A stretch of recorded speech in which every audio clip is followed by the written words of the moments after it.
fight for and defend our constitutional rights. Raise the next generation of patriots. Use your skills to save lives. Protect those closest to you. Create an award-winning cinnamon roll recipe. You can be a cute conservative.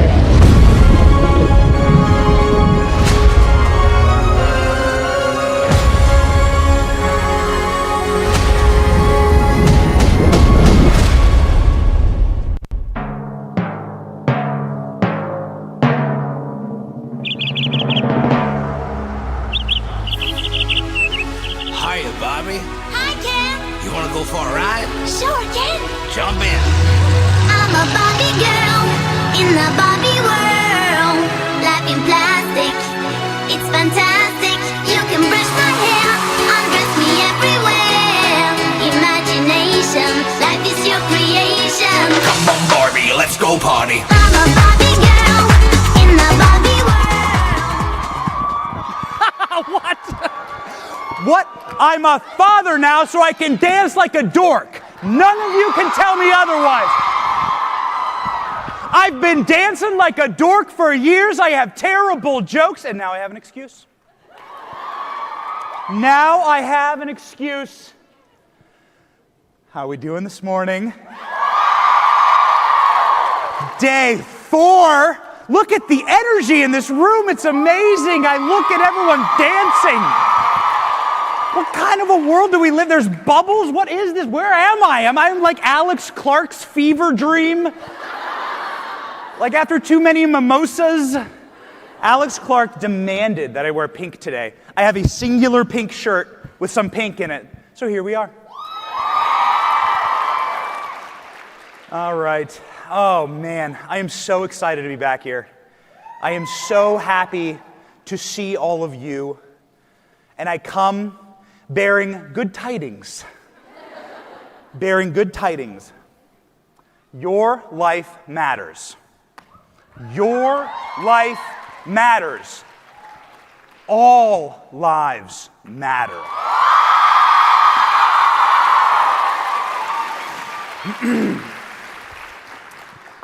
I am going to ask you a question of which I have already decided the answer for.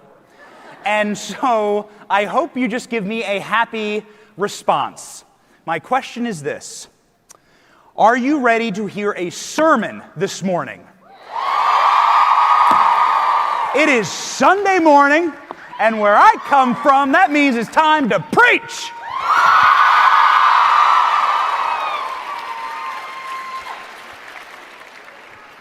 So let's get into the good word.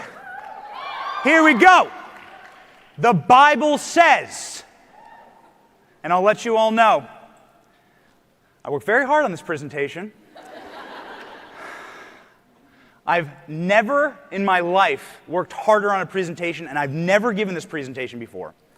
I give it to you today as a young father who wants to give a message to my daughter someday.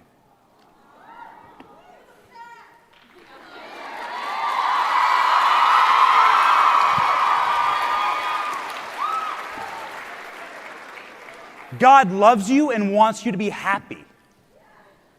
That's the message. That's it. It's pretty simple. Does everybody want to live a happy life? Isn't that what we want?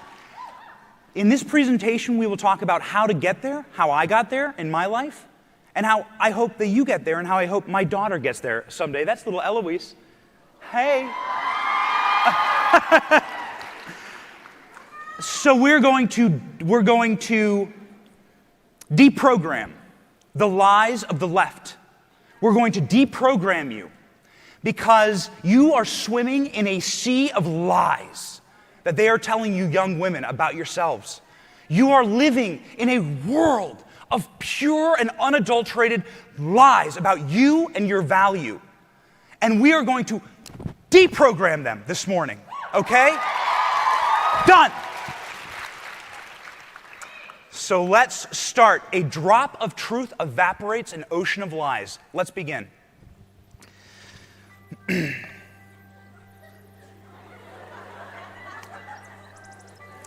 I want to show you all something that I filmed this morning with my iPhone. As I was walking through the Gaylord National, Texas. Look at these scenes.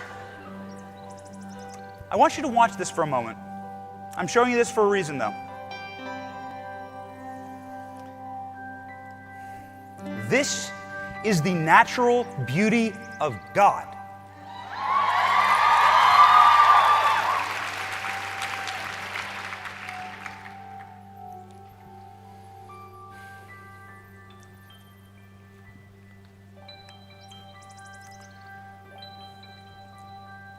God designed the earth with incredible beauty.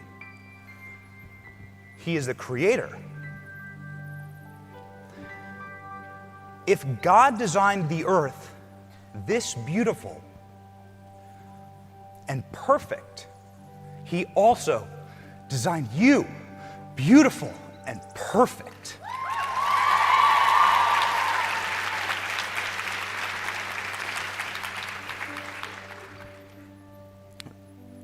The Bible says every hair on your head is numbered, that you are beautifully and wonderfully made. And don't ever forget that.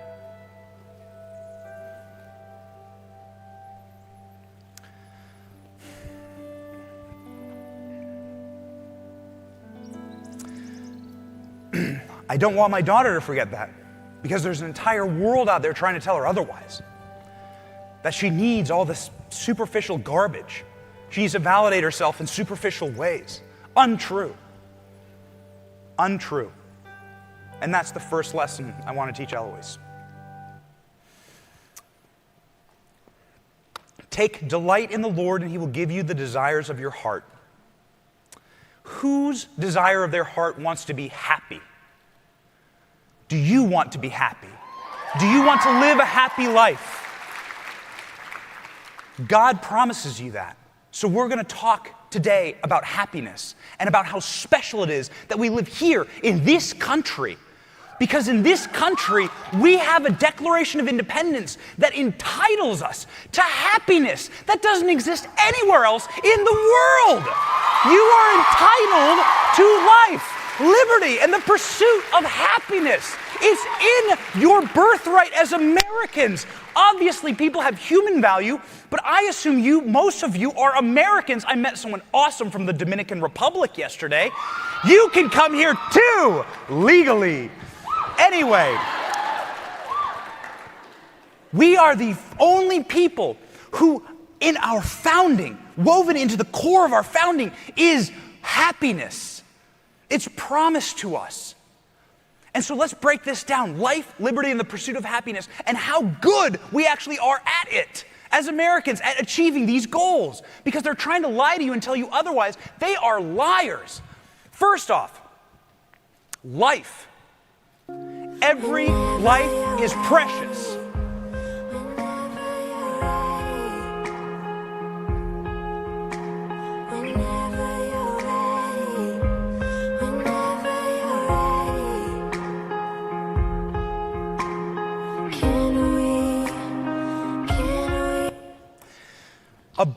Abortion robs someone of their constitutional right to life. Therefore, it is unconstitutional. And it's not just me saying that. It's not just me saying that. You're saying that. Abortion is down 40% since 1984, the abortion rate. In your generation, if you're a young millennial girl, in your generation since 2011, abortion is down 19%. That's incredible. This is a wonderful, wonderful thing. Look at these headlines. Trust me, they don't want to write these headlines from some of America's most leftist newspapers. The New York Times. America's abortion rate has dropped to the lowest ever. New York Times. NPR. The abortion rate is down in all American states. Yes!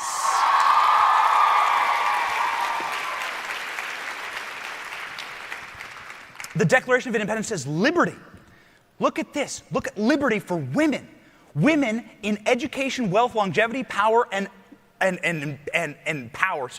rise all across the globe. I butchered that. Okay, listen, here's the most important part, and you all know this. Women control the spending in our country. You are in control of $72 trillion globally. That's about half the global economy. Look at this bar graph. The orange is the amount of buying power women have. Everyone knows all of that is going to the Joanna Gaines section of Target. We all know that. So in liberty, women have more liberty, and here we go.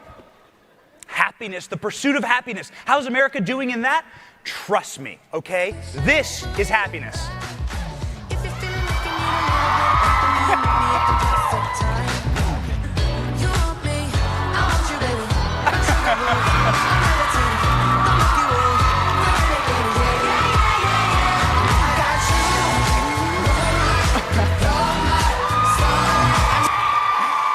Happiness has always been a thing you choose for yourself. That's why it says the pursuit of happiness, right? The freedom to pursue happiness. Happiness is going to be your own choice, but it's going to be something that you come to. And I'm going to show you some data right now, really quickly, about what happiness looks like from a scientific perspective, okay? And this is really important because in America, as Alexis de Tocqueville says, every man is a king. That's what he said. When he traveled America and he looked at the American people, he said, every man is a king. These people can be kings by themselves. And what kings need are conservative queens in their life to be happy. And if you want to raise a conservative queen, and if you want to be a conservative queen, I have a little bit of advice for you. This is what a conservative queen looks like.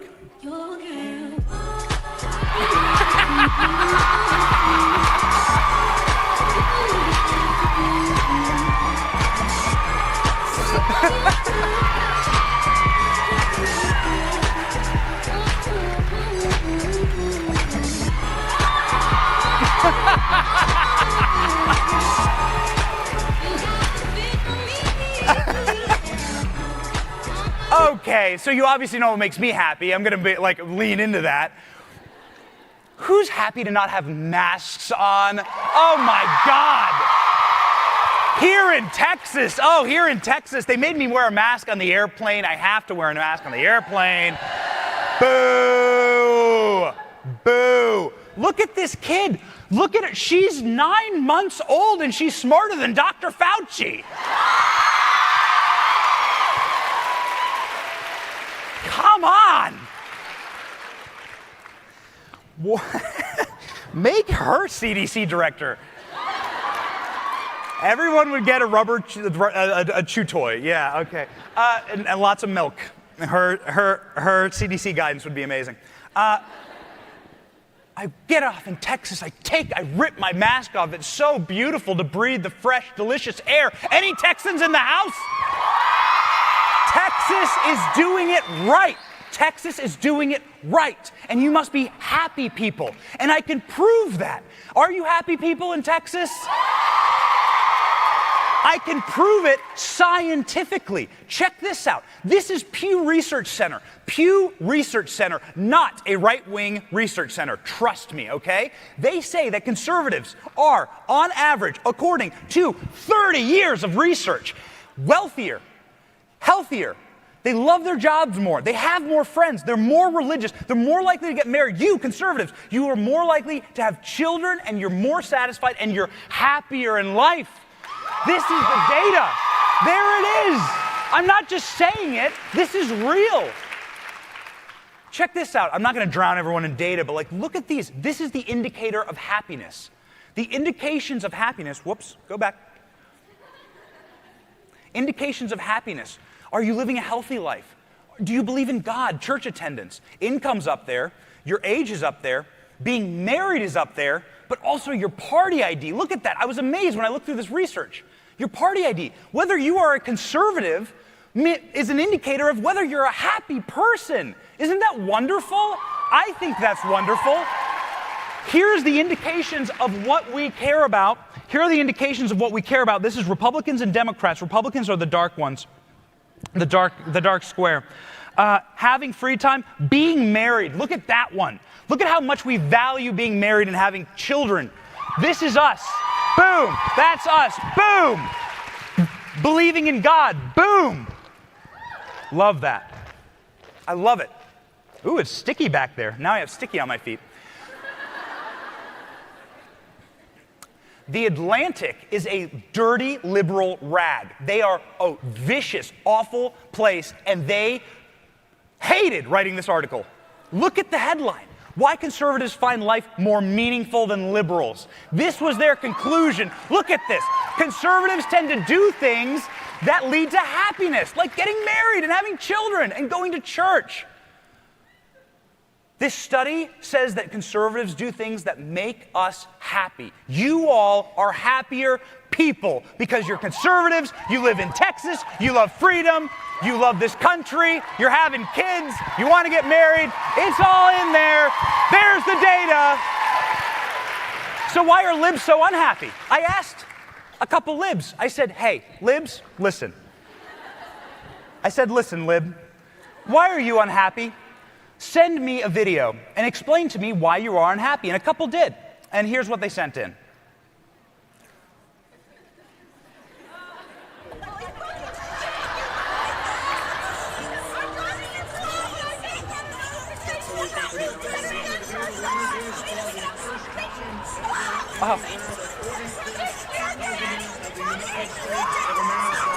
Okay. We prefer that.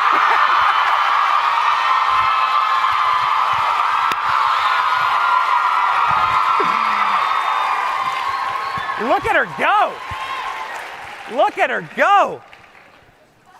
I can prove to you in 3 easy steps. I can prove it. You don't believe me with the Declaration of Independence? You don't believe me with reels of my own kid? You don't believe me with data? Fine. I will prove to your own eyeballs that conservatives are happier in 3 totally different walks of life. Okay? Here's how conservative women perform in these specific duties. Here we go. First, White House press secretary.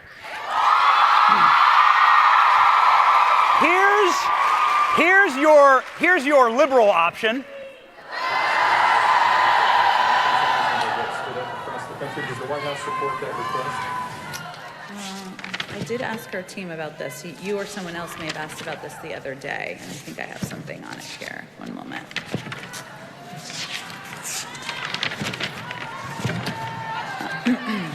Thanks for your patience. Lots to say about COVID, no doubt about it. This is a circle back.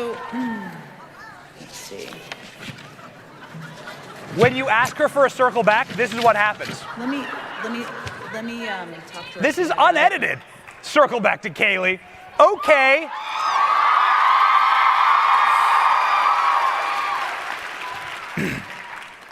Fine, I will. Hey-o! That's called an upgrade. Previous life, before you were press secretary, you worked for the campaign, and you made a comment. Can we turn the volume up, guys? In which you said President Trump will not allow the coronavirus to come to this country. Given what has happened since then, obviously, would you like to take that back? Well, first, let me note, I was asked a question on Fox Business about President's travel restrictions. I noted what was the intent behind those travel restrictions, which is we will not see the coronavirus come here. We will not see terrorism come here, referring to an earlier set of travel restrictions. I guess I would turn the question back on the media and ask similar questions. Does Vox want to take back that they proclaimed that the coronavirus would not be a deadly pandemic? Does the Washington Post want to take back that they told Americans to get a grip, the flu is bigger than the coronavirus? Does the Washington Post likewise want to take back that our brains are causing us to exaggerate the threat of the coronavirus? Does the New York Times want to take back that fear of the virus may be spreading faster than the virus itself? Does NPR want to take back that the flu was a much bigger threat than the coronavirus? And finally, once again, the Washington Post, would they like to take back that the government should not respond aggressively to the coronavirus? I'll leave you with those questions, and maybe you'll have some answers. Thank you very much.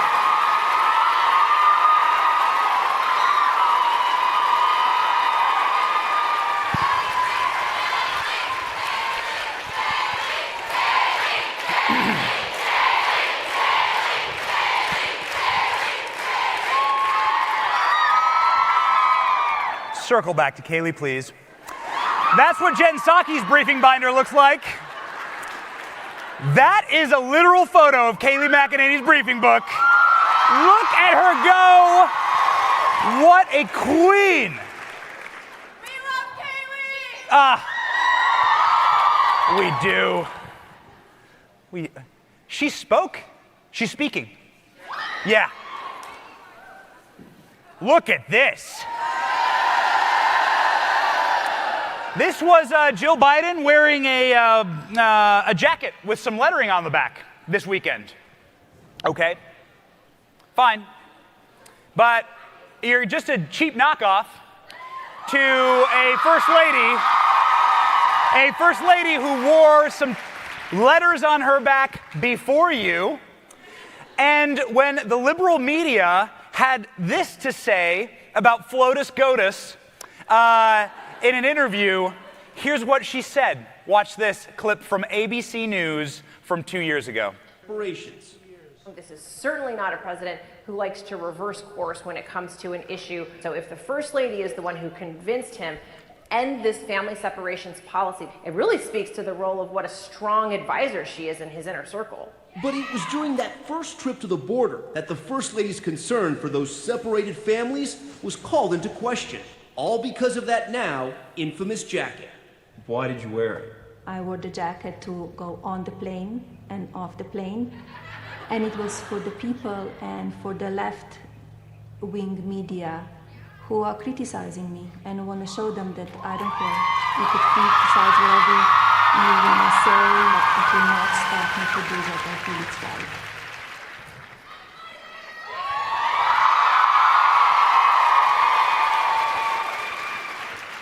Conservative women do press secretaries, they do first lady better, that's for sure. I don't care. I don't care. I could hear Melania say that all day. That should be my new ringtone. I don't care. What about speaking foreign languages? So say it with me. See, say Broadway. The future is ours. Thank you.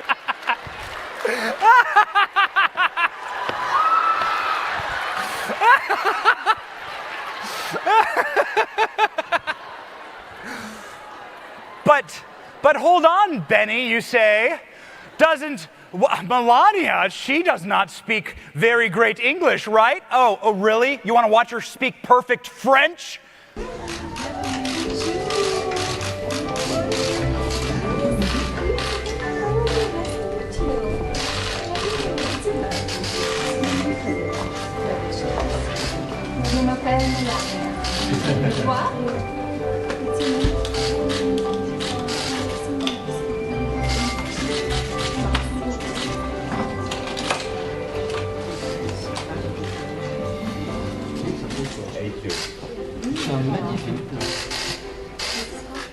Melania speaks 5 languages.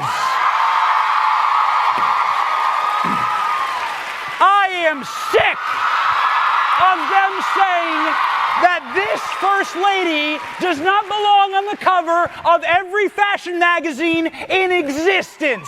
This First Lady was a queen. This First Lady deserves our praise. She represented us with grace, with beauty, with style. Look at her go. Look at her. I don't run a fashion magazine. Maybe I should start one with Alex Clark. But if I had one, I would put Melania on it every edition to make up for the left-wing hacks who try and put Kamala Harris or Michelle Obama on it for 4 solid years when you had an absolute supermodel as your First Lady. We love Melania. We love Melania, and I wasn't planning on doing this because I didn't know we'd have such a special guest. She's gonna hate me for this, but Melania's personal photographer is in the room right now, Andrea Hanks. She's right there, right in the center of the room. That's Andrea Hanks. Right there. If you want a selfie with someone, take a selfie with, come up here. Come, you guys want to see her? Come up here, Andrew. Come here.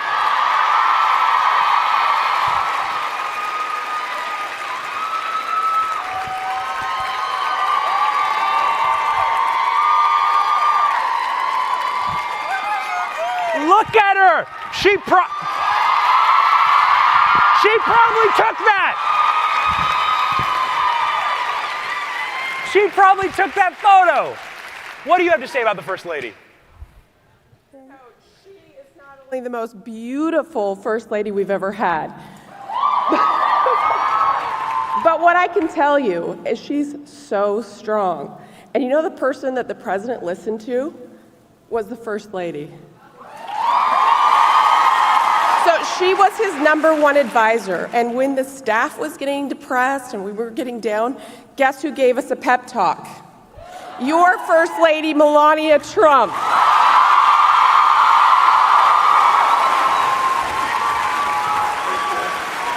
Andrea Hanks, everyone.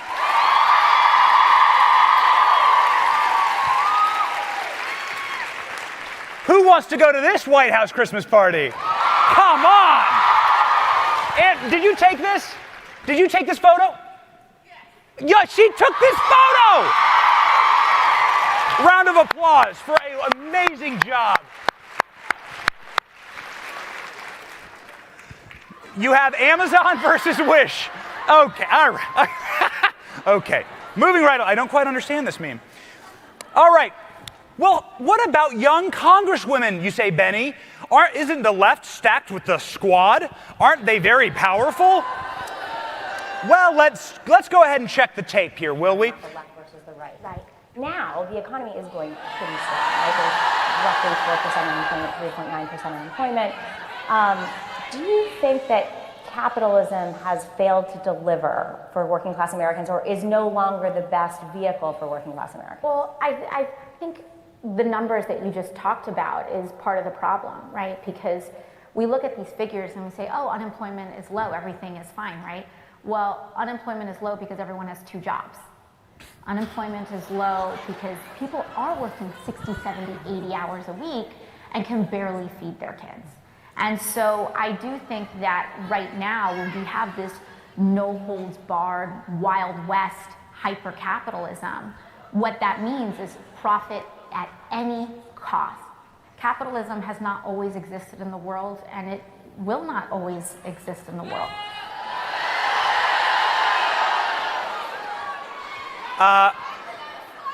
I'm here in Texas. Is anyone else down for Wild West open capitalism? I sure am. By the way, this is the person serving in Congress. Don't get your economic advice from AOC. This is the person, she's serving in Congress, and here's her very short answer about the branches of government.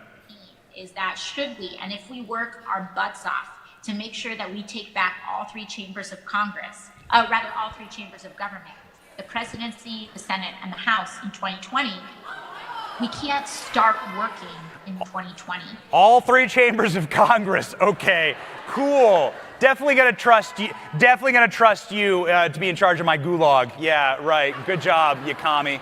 Yeah. Okay. Let's compare that. All right. So how are young, beautiful, conservative freshman congresswomen doing?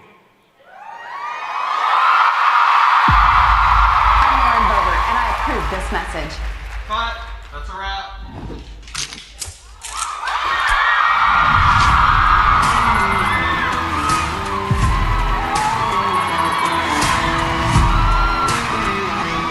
Hi, I'm Lauren. I'm a newly elected congresswoman from Colorado. Even though I now work in one of the most liberal cities in America, I refuse to give up my rights, especially my Second Amendment rights.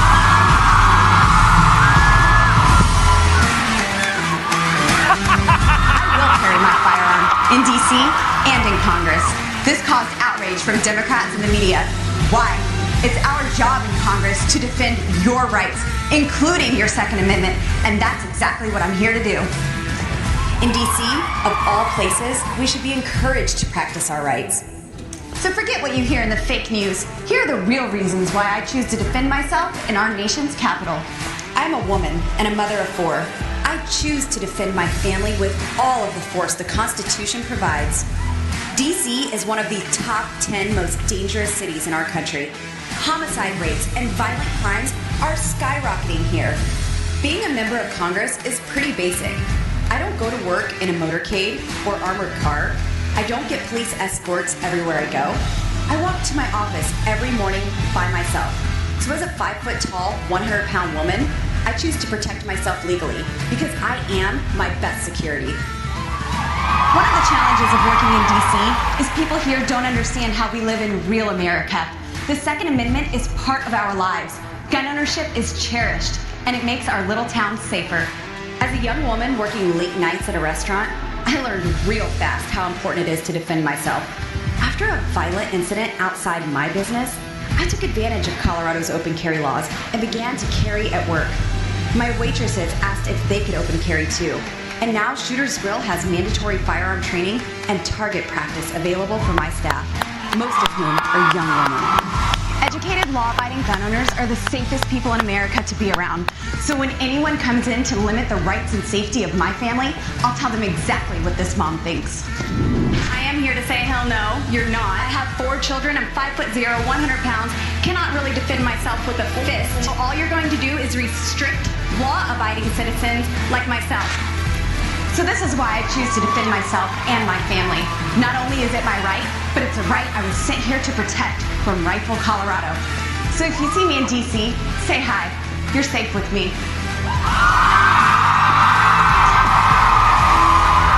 Who loves Lauren? Amazing.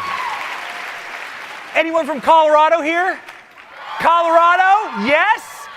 Y'all heard Lauren earlier. Was she amazing? So there you go. There you go. There's a category that we are destroying the left in again. Members of Congress who are young and female. Awesome. Okay, here we go. Last one. Disgusting. Disgusting. I'm going to leave this up for 2 seconds. Not even going to show you the clip. Repulsive. This is what the left offers you when it comes to influencers, okay? This is what the left offers you when it comes to cultural influencers. Here's what the right offers you when it comes to cultural influencers. I just have to say that I object strenuously to your use of the word hilarious. To me, this feels a lot like your reaction to being named in one of these manifestos. Now, you're of course not responsible for the words of somebody writing that document. But I do think that laughing at it is a real problem, because these are real families that are impacted by this violence. And I think our efforts towards talking about this have to start from a place of shade. Shade. Look at the side eye. From this side of the table. Now, look at the side eye and the shade. I don't have those numbers. I want those numbers as much as you do. But the number, to say the numbers don't show something is simply not supported by the data. Okay, and I have 38 seconds left, Ms. Mulligan, if you want to respond within that time. The only thing I would add is that it's in the name. Terrorism, domestic terrorism, it terrorizes us. It terrorizes us in our homes. It terrorizes us in our schools. And to the points made by the other panelists, it is disproportionate to its impact on any individual life, and it's not. You reject the idea it's something that doesn't matter, or it doesn't really matter? Absolutely reject. Okay. All right, so here's where we are. Every member now has had 5 minutes and... Okay, and Mr. Clay, so we have 2 members who are not. So sorry, guys, I had a shorter clip lined up. This is the longer clip. You guys want to watch the full thing? Okay. Hey, guys backstage, it's like 4 minutes long. I thought Mr. Meadows was next. Meadows, okay. Mr. Meadows is next, then Mr. Clay, then to you, Mr. Clay. Don't worry, it gets good here in a second. Ms. Owens, obviously this is a gang up on you. You know, we're giving these witnesses the ability to do a rebuttal on you, and so you know, I find it unfair, Ms. Ballou. I mean, you know, candidly, for you to show mutual respect and then you to go after Ms. Owens, it's not appropriate. So, Ms. Owens, you can have 4 minutes and 34 seconds to respond. I'll yield to you. Thank you. I believe, Ms. Owens, when you used the word hilarious, it was referencing the fact that no one asked you a question. It wasn't to the subject matter of the hearing. Is that right? That is correct. And to have another witness insinuate something that is not accurate is just not appropriate, Mr. Chairman, for how witnesses are supposed to behave in front of this committee. I also think you didn't say it doesn't matter about the subject matter of today's hearing. You said there are other subjects that matter as well, and maybe we should spend some time on those. Is that accurate? That is correct, and they matter much, much, much, much more. And I've said that. I said that in my opening, and I will say it again. You know that white supremacy and white nationalism ranks nowhere near the top of the issues that are facing Black America. And the reason that you are bringing them up in this room is because it is an attempt to make the election all about race as the Democrats. Not in my case, Ms. Owens. I'm sorry. Please do my- not characterize my motive. Mr. Chairman, it's my time. Yeah, It's my time. You've got your time, Mr. Meadows. I'll give you 3 more seconds. Every 4 years, you bring up race, and you knew exactly what I meant when I said hilarious, and you just tried to do live what the media does all the time to Republicans, to our president, and to conservatives, which you tried to manipulate what I said to fit your narrative, okay? I was not referring to the subject matter that is hilarious. I said it's hilarious that we are sitting in this room today, and I've got 2 doctors and a missus, and nobody can give us real numbers that we can respond to so we can assess how big of a threat this is. Because you know that it is not as big of a threat as you are trying to make it out to be so that you can manipulate. And the audacity of you to bring up the Christchurch shooting manifesto and make it seem as if I laughed at people that were slaughtered by a homicidal maniac is, in my opinion, absolutely despicable. And I think that we should be above that. To try to assign reality or any meaning to a homicidal maniac writing a manifesto, which, by the way, let the record show, also stated Spyro the Dragon, the child's cartoon, as a source of inspiration. He also cited Nelson Mandela as a source of information. I don't think that Nelson Mandela has inspired mosque shootings. You can correct me if you think I'm wrong. You would rather assign meaning to a homicidal maniac than to actually address the things that I said today that are actually harming Black America. Number 1, father absence. Number 2, the education system and the literacy rate.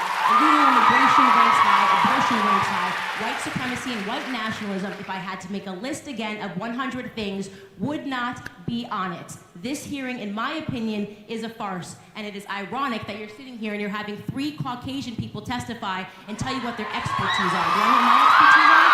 Black in America. I've been Black in America my whole life, all 30 years, and I can tell you that you guys have done the exact same thing every 4 years ahead of an election cycle, and it needs to stop.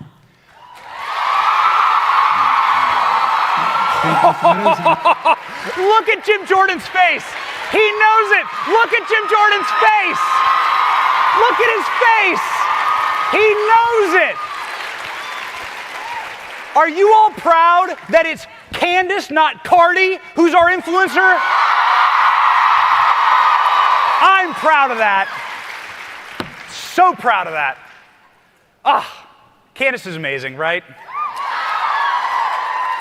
And also to the whatever academic, sad lib woman who was up there trying to lecture Candace, who just got destroyed right there.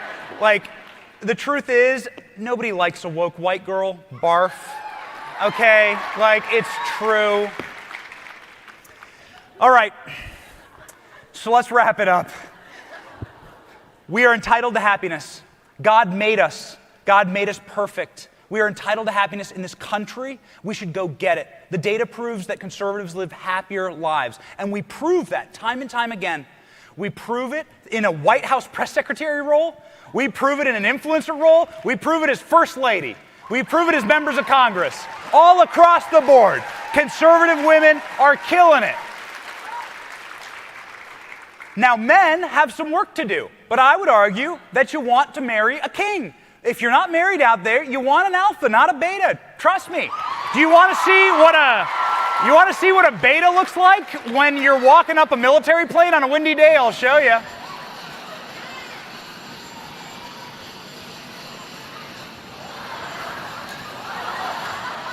I'm sorry. Poor Joe. So sleepy, he was going to take a nap right on the stairs. Okay. Well, you want to see what an alpha looks like getting on a military plane? The president has returned to the U.S. This from just moments ago. You've got to come and watch this. This was actually a light moment. We just wanted to play it for you. Provide a little a little relief as we are covering all this serious news. You see a Marine alongside Marine 1 lost his hat. The president goes to help put it back in. It falls off again as he pats him on the side. He goes and he grabs it again. It's so windy, obviously, from the helicopter.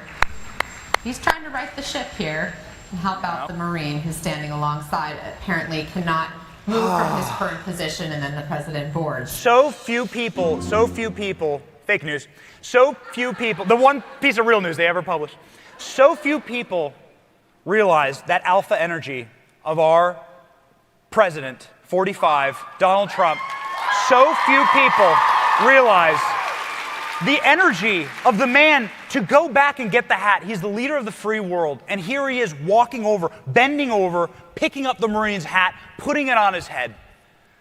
Just wonderful. You got to make sure that you are choosing and demanding that your men be kings. So I present to you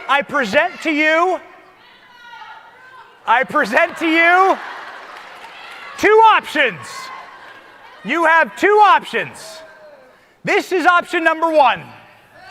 If you choose liberal wokeism, if you embrace every lie of the left and every design and everything that they try to lie to you and denigrate you and tell you you're not worthy, and you try to appease everyone and throw off tradition and embrace modernity, and you just believe all the lies, this is option one for your life. This is option two.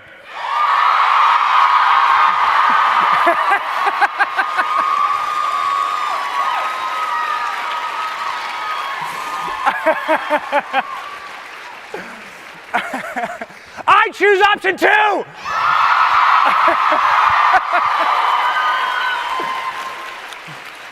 I choose it in closing. I choose it in closing here. We're done. I choose it in closing. I choose this option because in my heart, in my soul, I know what makes people happy.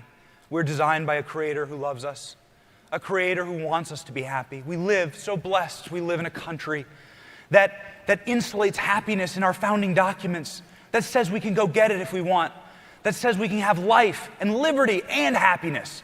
Incredible. I say this because everyone says trust the science. Damn it, I'm trusting the science. The science says if you want to be happy, get married, believe in God, have children, lead a good life. It's why I tell men on my Instagram every time I can, be upstanding men, marry a good woman, have children. These are the keys to happiness in life. You will embrace the American dream. Science says you will live longer if you're married. They said you'll be more wealthy if you're married. This is whatever, but you'll have more. You'll have more of everything. God will give you the desires of your heart. And that's so special. And that's the advice I'm going to give to my daughter someday. That's the advice I want to give to all of you right now. So, I hope you hear me. And if you decide to have children someday, then maybe you can make reels like this. What's poppin'? Brand new whip, just hopped in. I got options. I can pass that like Stockton.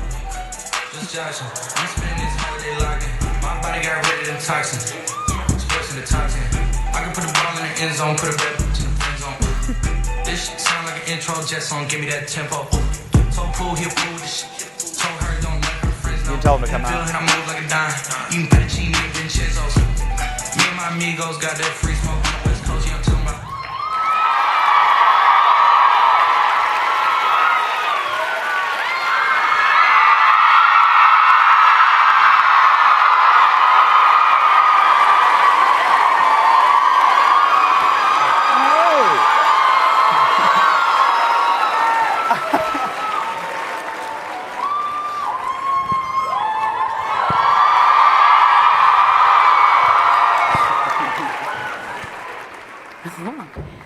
Are you a little conservative princess? Are you a cute conservative? She's a cinnamini. A cinnamini, okay. Anything to say to the nice girls? Say hi.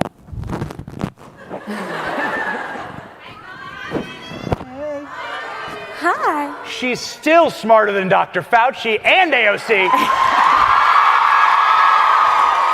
This is Eloise, and this is my wife, Nurse Kate Johnson. We are going to do the question and answer together. Is that okay? All right. And we're going to let Eloise answer as many questions as she wants. She doesn't talk yet.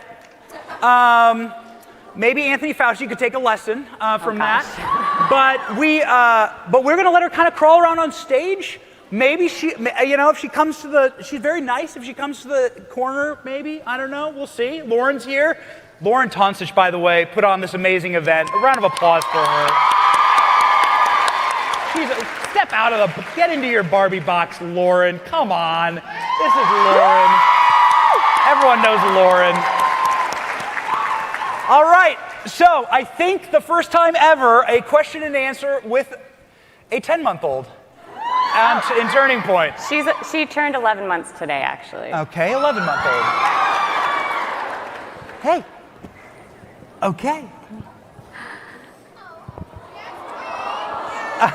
Yes, Queen.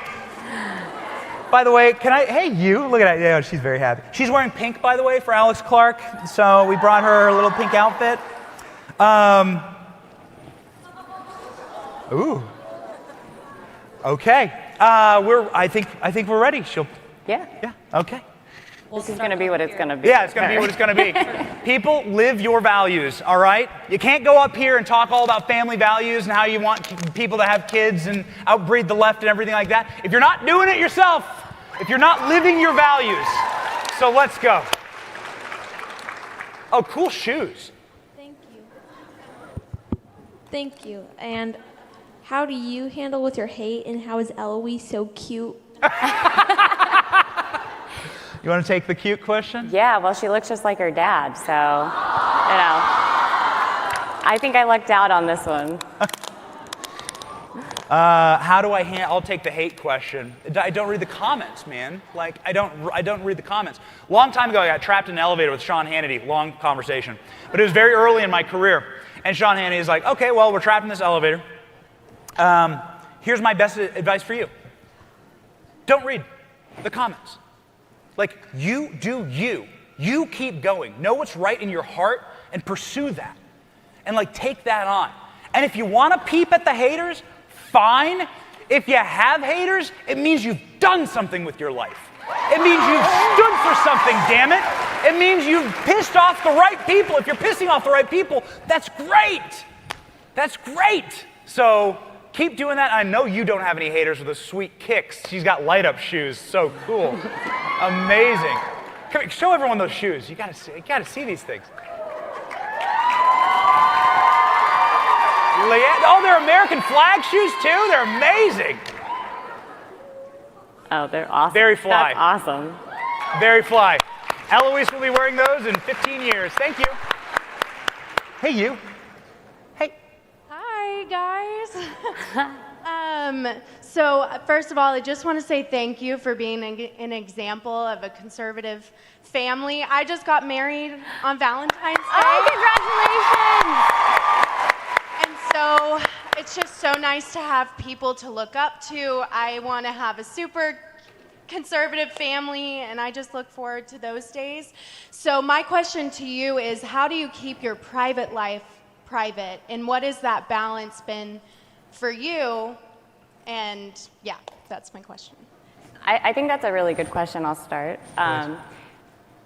I think we talk about it. We're pretty open about it with each other, about what we're comfortable with and kind of what boundaries are. And we make sure that we share. I got her while you're answering the question. Let's swap parenting duties. Right. When you're answering a question, I got her. We tend to focus on broad themes and not really necessarily dive into specifics of personal stuff, if that makes sense, in our social media life. But anybody reaches out to us, we always try to provide whatever we can on a more personal level. But as far as general consumption, I think that's one of the boundaries we sort of stick to. We have time every single night where we shut our phones off, airplane mode, and we talk with each other.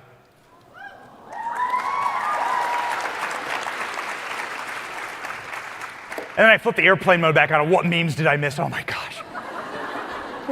We have time every single night we cook dinner.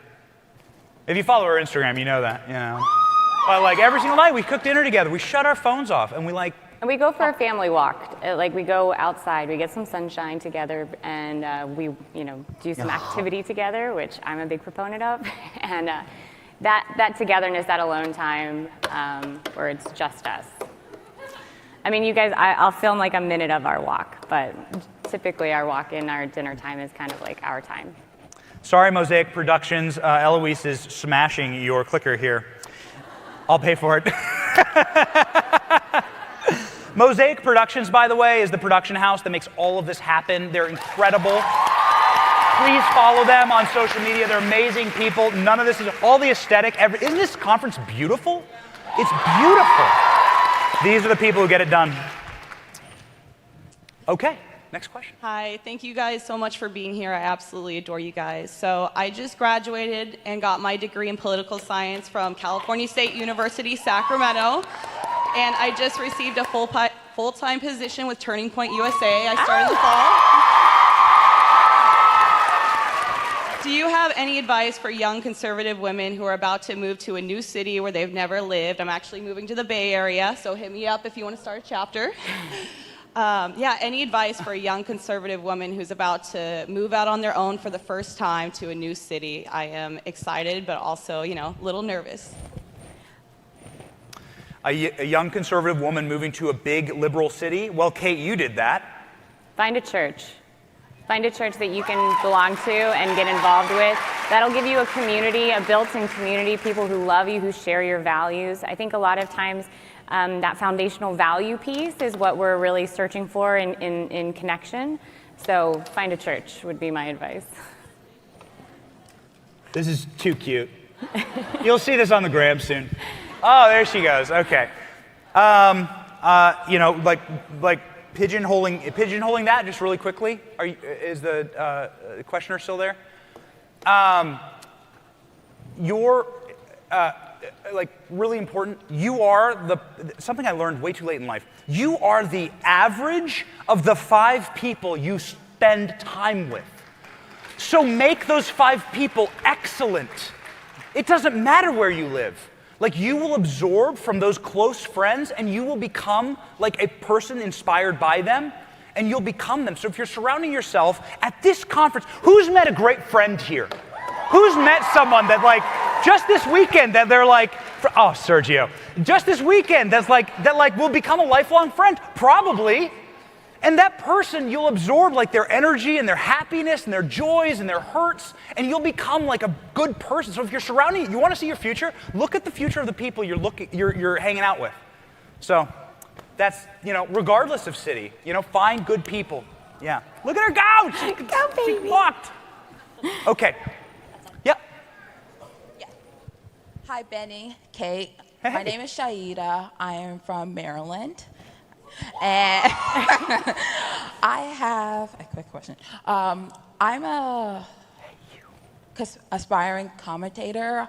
I see your videos a lot on Instagram, and I want some tips on how to be more professional, how to be more representational, because in the conservative movement, I feel that we need a lot more Black people in it. We have Black Lives Matter, we got Cardi B,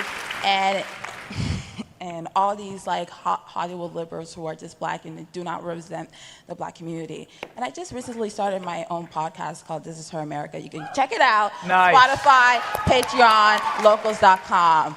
And so I just want some tips on how to reach out to more of the conservative movement, do the hoops of media and communications. Yeah. Okay, so 2 quick things here. 1, Kate and I live in Washington, D.C. We are moving to the free state of Florida. But presently, and for the last 10 years, we've lived in Washington, D.C. This is a place that votes 98% for every Democrat, right? Like Joe Biden got 98% in DC. We live in a very liberal place. We also live in a majority-minority neighborhood. And that has been, the experience there has been fascinating. You brought up more black voices in the conservative movement. I'll tell you this, and if you follow along on Instagram, you know some of the characters in our neighborhood, Eugene and Bang the drug dealer and all the great, great, it's a great, I mean, listen, man, it's a great neighborhood. We're sad to leave it. It truly is like the thing we're the most sad about leaving because our neighbors are wonderful. Yeah. But let me tell you something that is fascinating to me. Probably the most shocked I've been since moving to DC. These people loved Donald Trump. They loved him. They did. I mean, I'm not lying. You want to know why? And it's not because of policy, because most people aren't going to political conferences. Most people just feel the presence of the country around them and see jobs opening up. There's a young kid who's troubled on our block who came dancing into our home because he got a job at Denny's. Yep. There were so many jobs that he got hired at Denny's. There were so many jobs that, like, he has a troubled background. He's a troubled young man, but he got a job at Denny's and he was so happy, so proud of that. And so that's what I say, like, these conservative, we're all the human race, right? Like God designed us all part of like the same genome. We're all the same people, right? We're all precious in God's eyes. But when it comes to cutting across barriers, the conservative message permeates, and a drop of truth, like your economy is roaring, people are happy, everyone's getting jobs, you're providing a future for your children. He has a young son. Yes. Wellington, he has a young son. And he's able to provide a future for his young son and get off government assistance. That's real for him. Yes. And so we have to make conservatism real for people and explain it in these ways. And here's, I think, the most important thing, and I'll end with this. Like, dude, I've never talked about this, but the number of black women who stop us in the street, who run across the street to stop us cold and squeeze our baby's cheeks and to pinch her toes and to hold her. And these women, we don't even really know them by name. Like, they cry with our baby. They love her. They squeeze her. This is a culture of life. It is a culture of life, and that's underestimated. That is underestimated. I think living in this community, that is the one thing that during pregnancy and having her really showed me was how much this community embraces life, and so don't relent on the truth. Yes. Don't relent on the truth. The truth permeates. And that's when you watch Candace there, right? Like break down all those things. When you watch Candace, like you feel that, right? Like she just like hits all these things, and it's been amazing to see. And so keep speaking the truth, all right? You'll be up on the, who wants to see her up in the congressional committee? Totally. Yeah. I would love it. Be encouraged, all right? All right. All right, this is going to be the last question. Okay. Sure. Hi, I'm Bailey from Wyoming, and I love Benny on the Block. I love those videos. I watch them all the time. And I was just wondering what the question and an answer that you got once that kind of just left you dumbfounded, that's really stuck in your mind. That left me dumbfounded on Benny on the Block? Oh, man. Oh, where do I begin? Let's, well, one time I asked people why Trump should be impeached. And it was like a lot of like, well, because he's bad, because Orange Man bad. And it's amazing like just how vacuous people are. Ooh. But there was something that was like amazing just recently in Atlanta. You saw them spilling out, and by the way, we're taking one more question. We have to take one question from Sammy. Please, give me like 1 minute to take a question from Sammy. Okay. In Atlanta, they were telling you this lie, that asking for an ID is racist to vote. And so the easiest way to dispel a lie is to just go to Atlanta and ask people if they have IDs.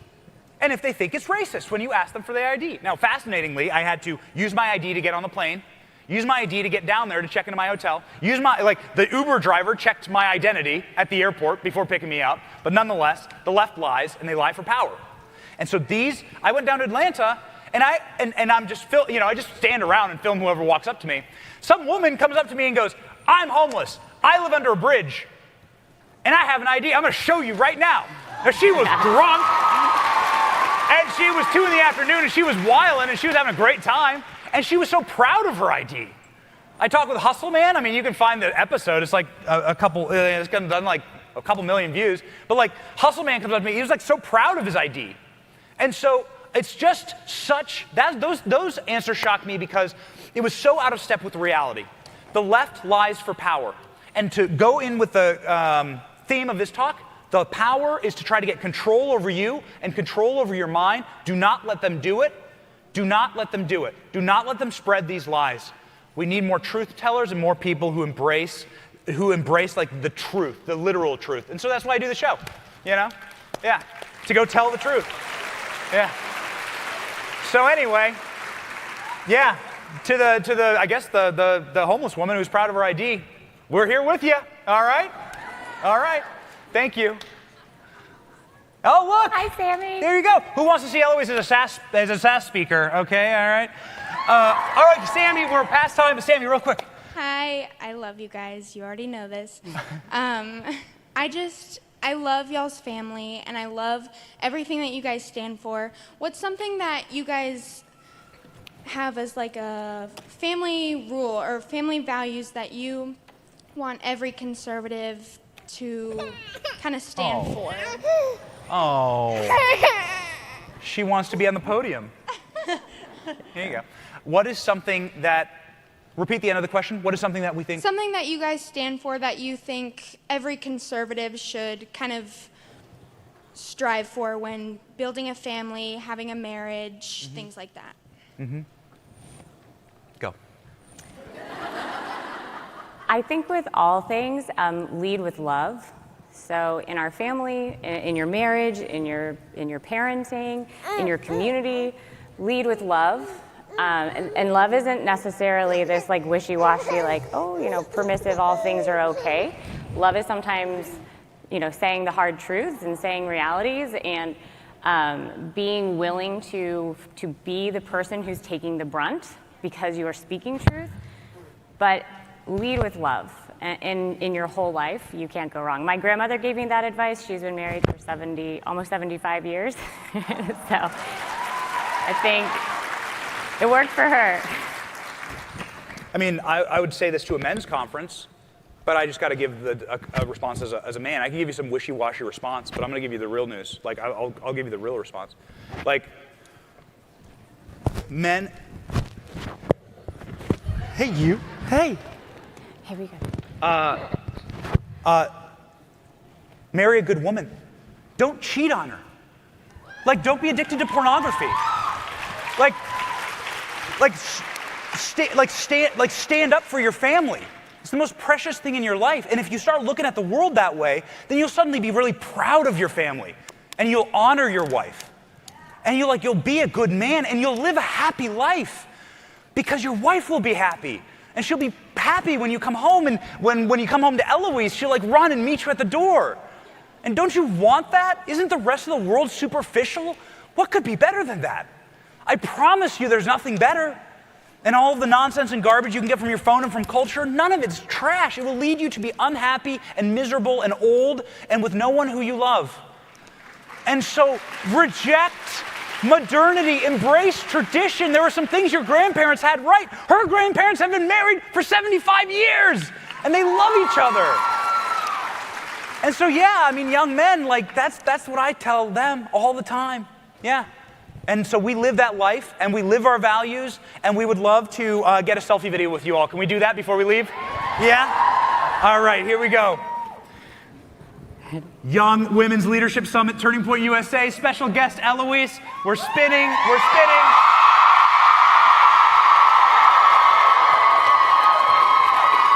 We love you all.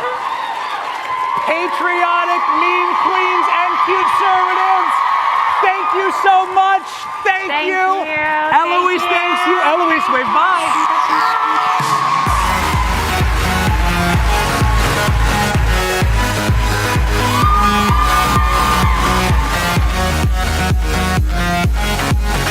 back.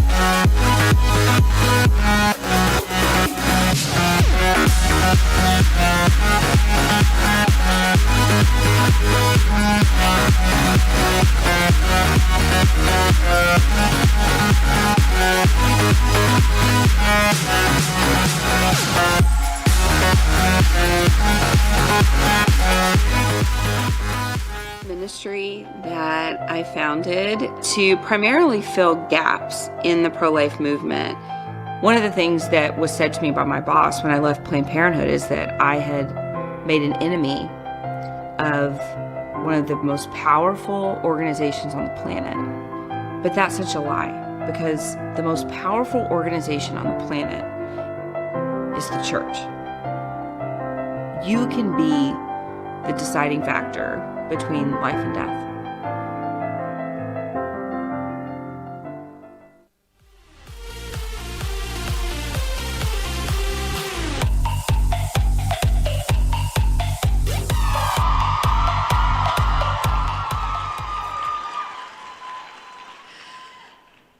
Well, I'm from Texas, so howdy. Well, my name is Abby Johnson, and I am so honored to be here with all of you beautiful ladies. And I do mean beautiful. I have been so honored to talk to so many of you already here at the Young Women's Leadership Summit. And you know what?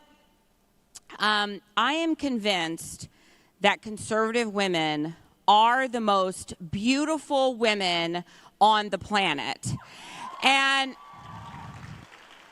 I don't mean beautiful like here, because I don't care if you're wearing a Walmart outfit or you're wearing an outfit from like Michael Kors or wherever is expensive to wear outfits from. Conservative women are beautiful because we are smart, because we have beautiful hearts, because we stand up for freedom, because we stand up for what's right, and because conservative women have always stood up for the underdog. And we have always stood up for the vulnerable. And there is no one more vulnerable in our society than the unborn.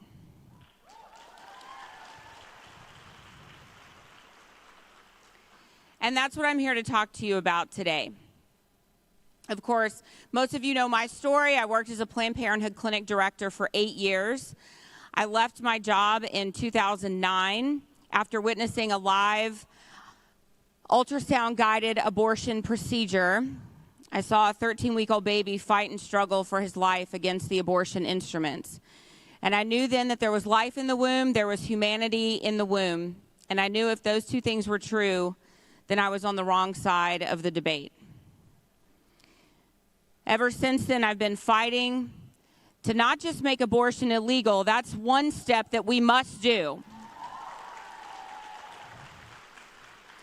But I've also been fighting to make abortion unthinkable. And how do we do that? Well, we do that by conversion of heart. We do that through dialogue, and that's one problem with the left. See, they don't want to have a dialogue with us because we're on the right side of this debate. We're on the right side of history. And so while we're dealing with facts, because science is on our side, logic is on our side, medical technology is on our side, Jesus Christ is on our side, they're all dealing with emotion because they know that they can't win.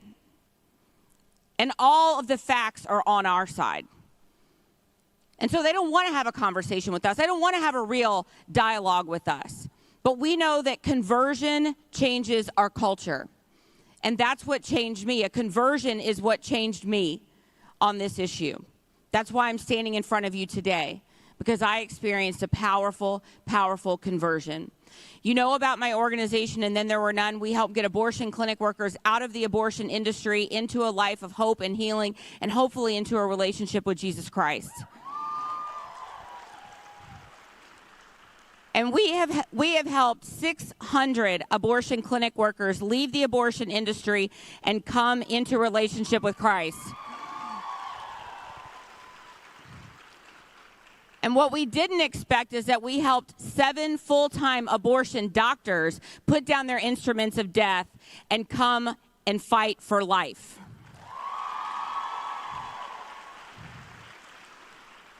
And those 600 abortion doctors I mean, those 600 abortion workers have helped to close down 28 of their abortion facilities.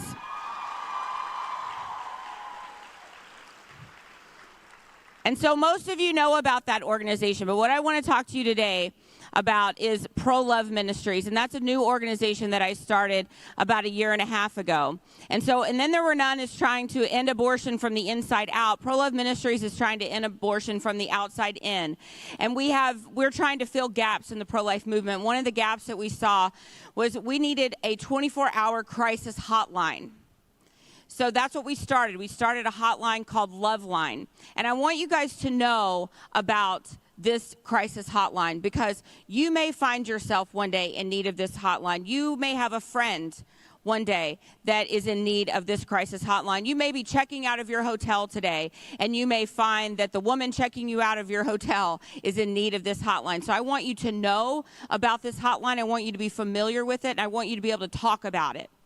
It's a crisis hotline that's available to anyone who is in need. Of course, we are here for women who are pregnant, who are maybe considering having an abortion. Of course, we are here to do that.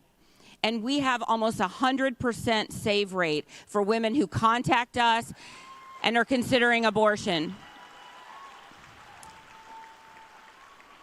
We provide one-on-one case management for women who are considering abortion, who are in crisis. That's what we do. We help get them out of financial poverty. We help them get into housing. We help get them off the streets. We do anything that they need to help prevent them from walking into an abortion clinic, okay? But we also do more than that. We help single moms. What about the single mom who just lost her job, who needs help feeding her family? What about those women? What about women who are working in a strip club that don't want to be doing that anymore, who don't want to be prostituting their bodies out anymore, who don't want to be exploited anymore? Well, we help them get out of that industry too. What about the women? What about women and men who are victims in the sex trafficking industry, who don't want to be doing that anymore, who are truly victims? Yeah, well, we help get them out of that too. Anyone who is in crisis, we help them. And we help them 24 hours a day, 7 days a week.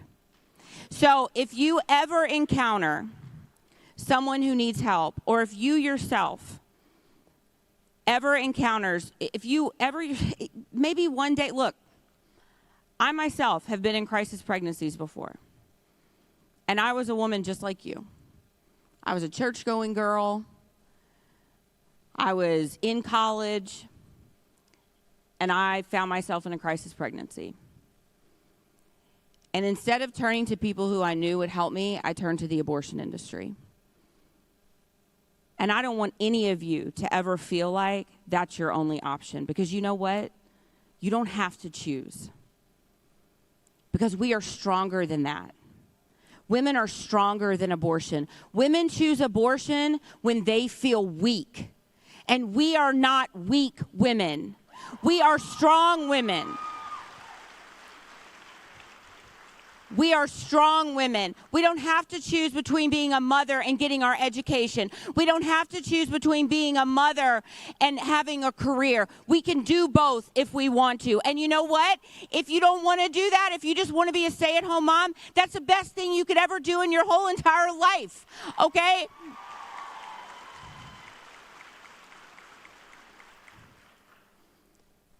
We are strong women.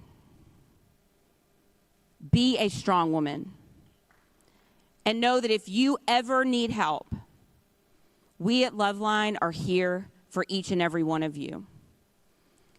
And know this, you all are beautiful, you all are talented, and you're not beautiful because of this. You're beautiful because of this, you're beautiful because of this, and you're beautiful because you are chosen by Jesus Christ.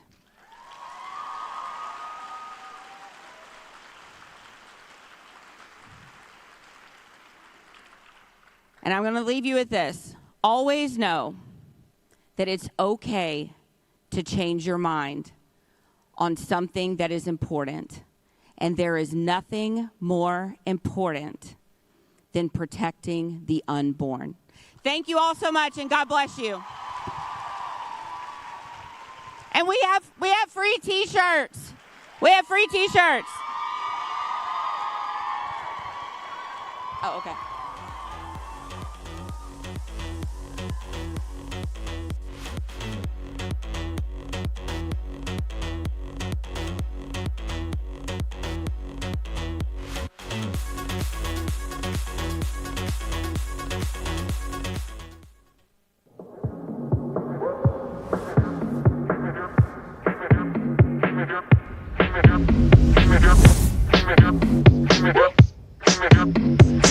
Yes, y'all, the one and only, get up.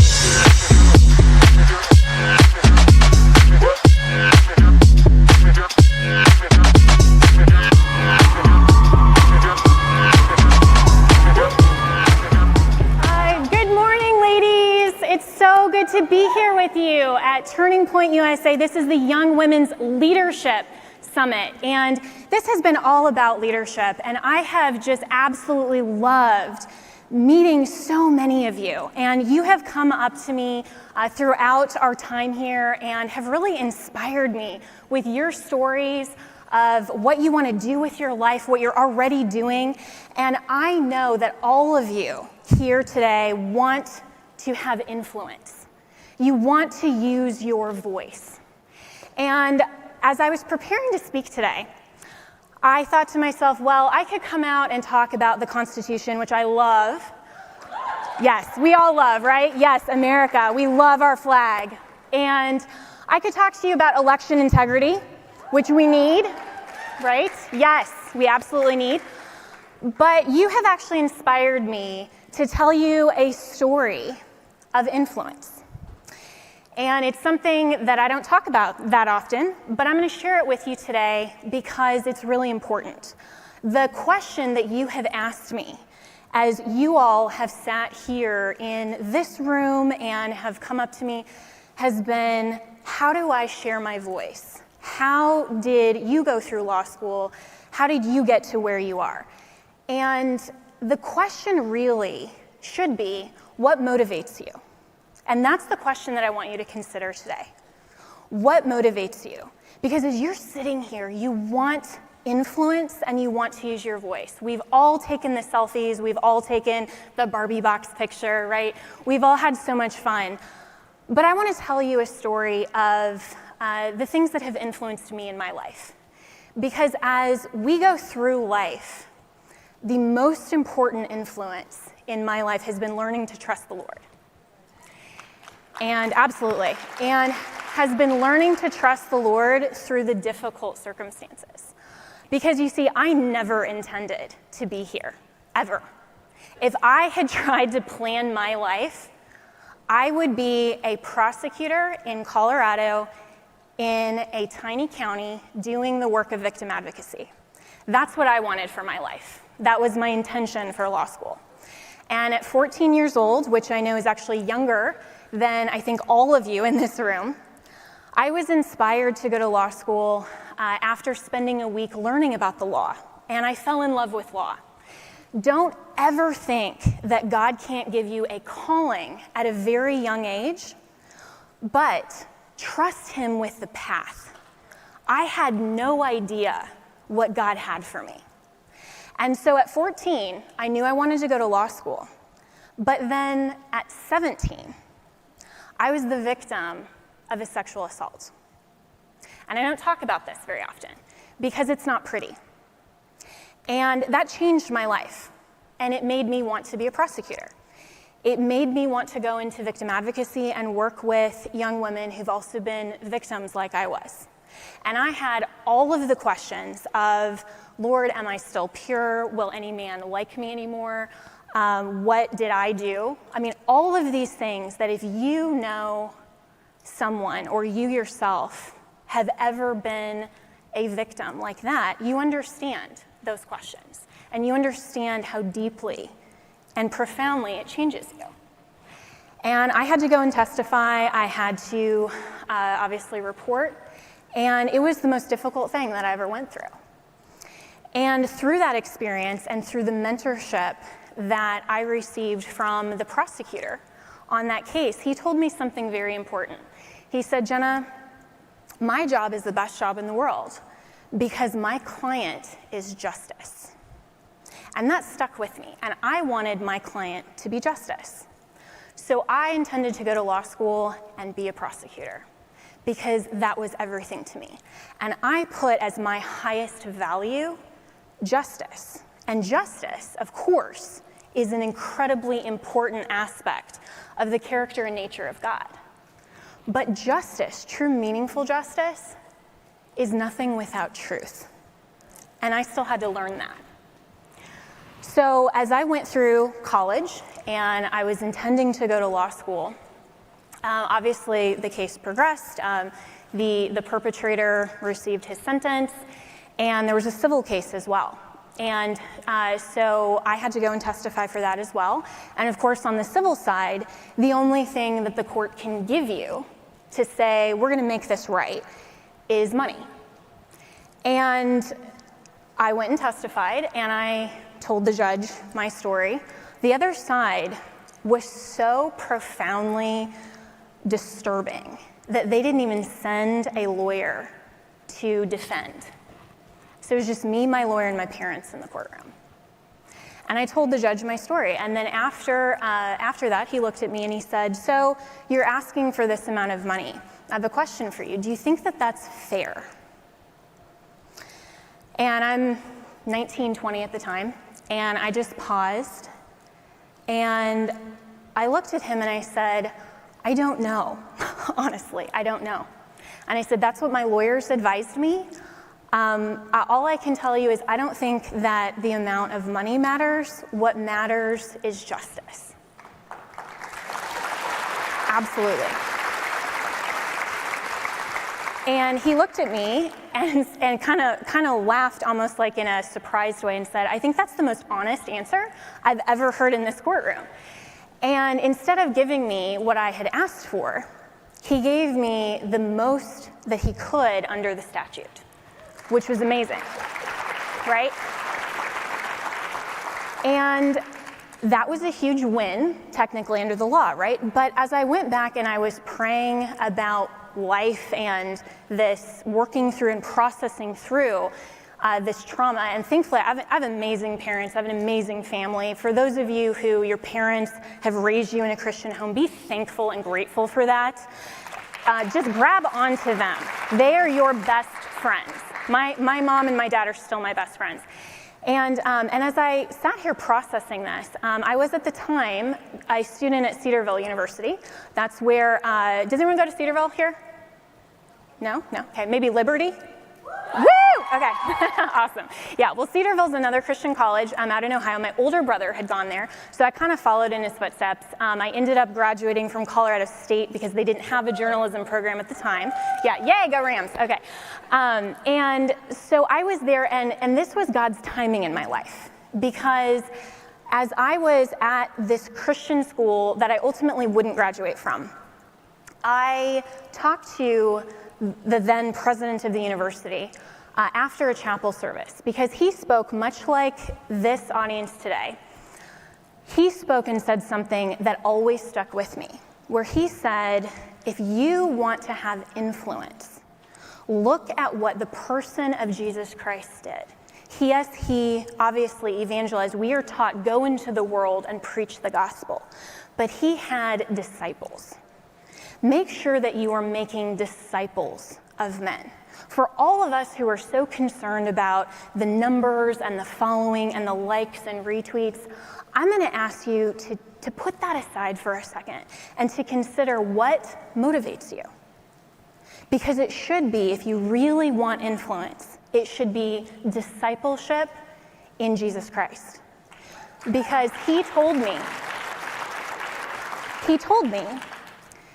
that if you truly want to make a difference in this life, look at, and he had these slides, and he said, look at the math, the science, right? We should tell this to Dr. Fauci, but the science is that if you have a stadium of 30,000 people, and you can speak on the largest stage one time, consider that versus If you impact, directly disciple only 2 people, and then each of those 2 people disciples 2 other people, and as it keeps growing and growing and building, it's not that long before you are in the tens of millions of people that are truly influenced. Now, that's not the bright stage. That's not the Instagram following. That's not what the world is going to tell you influence is. And we, of course, need to use those tools. We need to have influence. But if you are sitting in this big auditorium and you are thinking, how am I ever going to have influence? I'm just me. Look at all of the other women here. Look at what someone else my age has already done. I'm here to tell you, God doesn't waste time. He will not waste your voice and your story. And that's the lesson that I learned. So after the president of Cedarville at the time said that, after praying about it, I thought, maybe he can help me figure out what to do with this settlement. And I went up to him and I asked him, just as a freshman, I said, can I talk to you? Can I have a meeting? And he was like, I've never had a student come up and ask me that before. Okay. So, but I wasn't shy, I'm never shy. And so I met with him later, and what ultimately resulted has been an endowment of a scholarship for young men and women who want to go to law school with the purpose of pursuing victim advocacy. And this has been, thank you. And that was something that I realized how much God can do with one person. Because that award is still going on. That was in, I think the first year was 2004. So we're coming up on almost 20 years. There were people who received that scholarship and graduated law school before me. And that was how much of an influence I could have. And every year, I still get notes from the recipients of this scholarship saying, thank you, I couldn't have gone to law school without this gift. And it reminded me how much God is the one that writes your story. So that profoundly impacted my life, and I was set. I wanted to be a prosecutor. My life, that path was set. And God, like he does, changes our path. Because Proverbs says that a man's heart plans his way, but it's the Lord who establishes his steps. And I was a prosecutor, and I carried with me all of this mentorship, all of this understanding that my client is justice, right? And I'm gonna go and I'm gonna help, and I'm gonna be the victim advocate, and I'm going to do great things for the kingdom in court. And I got there and I realized how political it is in a way that I was not prepared for. And I was asked on a number of occasions to prosecute cases that I believed were unethical prosecutions, that were politically motivated. And I had a choice. What motivated me? Was it wanting to advance my career? Was it saying, well, God, I'm finally here? Or was I going to choose God over everything else? That has always been the question of what motivates me. Will I choose God or not? Because there are no other options. Let me tell you, there are no other options. Every time that you are faced with a challenge, you will have the choice. Are you going to choose God or not God? And I had to choose God. And so I was fired from that job. I lost my opportunity to be a prosecutor. And as some of you may know, there are only so many openings in the state, and so you have to kind of wait for the rotation. So a friend of mine who actually had gone through something very similar in that office said, well, why don't you come over and work as a defense attorney while you're waiting to go back into prosecution? That was a paradigm shift. I thought, what? God, that's not what you have for me. I don't want to be a defense attorney. And yet, God used that in my life to be able to reach so many people for the Lord. And to sit with them, yeah. And in a way I never anticipated, to sit with them at the darkest time of their life in prison. I would go into prison and meet with them, and I would take 3 things with me: my statute book, my notepad, and my Bible. And I'd just sit there have those on the table, and we'd talk through, everything they're going through, and inevitably, everyone always said, well, why did you bring the Bible? And I said, oh, because counselor at law, I take that seriously, counselor, right? And I said, yeah.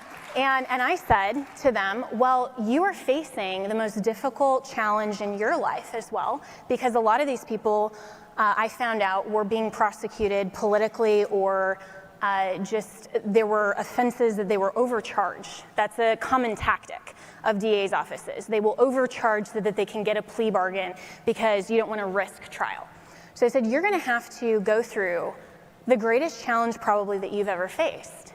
And how are you going to deal with that emotionally? How are you going to deal with the next 8 to 12 months at least? Do you know Jesus Christ? Often they didn't, or they said, I had a client one time who said, I used to know God, but now I'm here because I strayed. And I said, well, let me tell you, God doesn't waste time. God does not take anything, whether we are a victim of other people's decisions, which you will. We live in a fallen world. You will be a victim of other people's sin. But you are not a victim. That's what I learned. We talk about empowering women. You are never a victim of other people's choices, because you still have the opportunity to turn that around for something good and to choose God. Never, ever, ever let anyone tell you that you are a victim. The culture wanted to tell me that I was a victim. And I said, no, I choose God. I choose His identity. And God will also use your own mistakes. And we have all sinned. We all fall short of the glory of God. And if you are sitting here and you either have embraced the identity of a victim, or you have embraced the lie from the culture that you should be a victim, or you have embraced the lie of the culture that you have made such bad mistakes that God can never, ever do anything great with you, that is not true, and you need to dismiss that lie and say, get behind me, Satan. Absolutely no.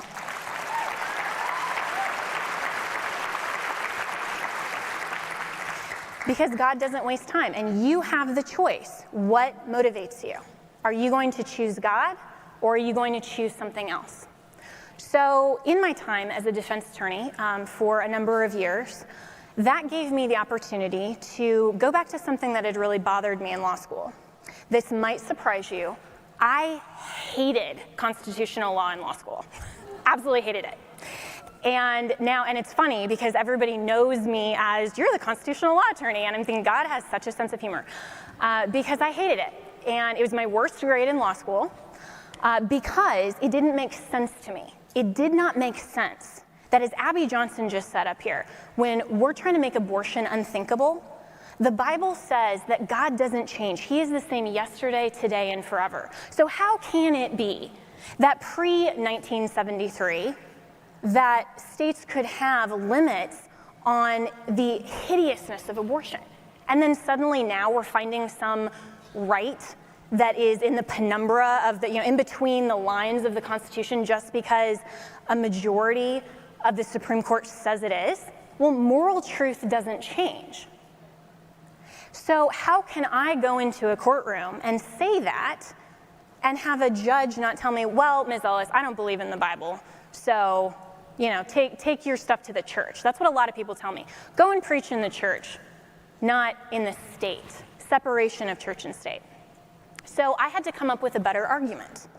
And I had to say, how can I advocate for the truth of constitutional law and the truth of our founding principles without first saying you have to believe in the truth of God? And so I researched a lot on my own, and ultimately through my dad, listen to your parents, they'll give you great advice. I was going through a really terrible breakup at the time, and I had been talking about writing this book and how I had been speaking on this topic. I was then an allied attorney with Alliance Defending Freedom, getting into actually practicing in this area. And I had thought I was going to be married, have kids, my life was going to change, I was going to get out of defense work, and that fell apart. And so my dad was like, come with me on a business trip, you need to get away for a little bit. And he gave me a great piece of advice. He said, what motivates you? And he said, I think that the best thing, and my dad would never say you have to. He's always just the advisor, right? But it's always a good idea to listen to your parents. And he said, I think that God is going to show you your next step. But you need to do tomorrow one thing that God wants you to do. Then he'll show you the next step. Because when Psalm says that God lights your path, that doesn't mean he illuminates everything. If God had told me then that, and this was probably 8 years ago, if God had told me then that this is where I'd be now, I wouldn't have believed it. I would have said, no, that's somebody else's path. That's not mine. I don't want anything to do with that. I would have never believed it. But he said, do one thing today that God has for you, and then he will show you the next step.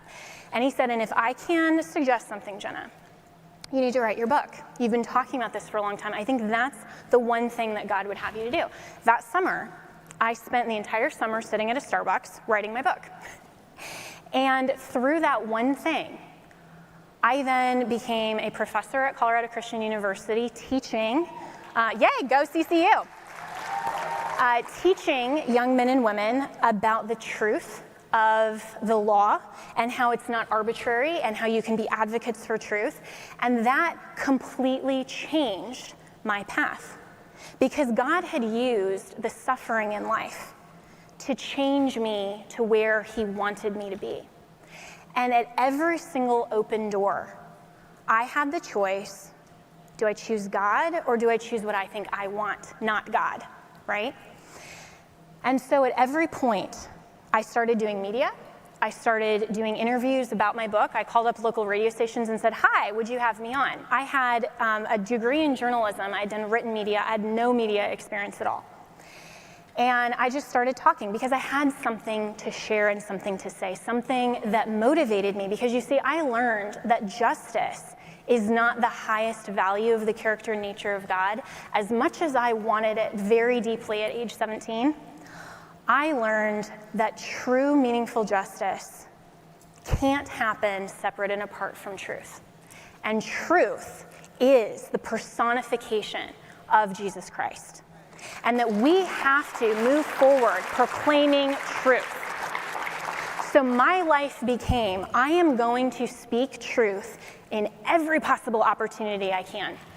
So I started doing media as much as I could to say, here's the truth about constitutional law. And being a young woman who was in constitutional law and could articulate these subjects, I had opportunities and more doors opened. And I took advantage of every single opportunity. And I would encourage you to do the same.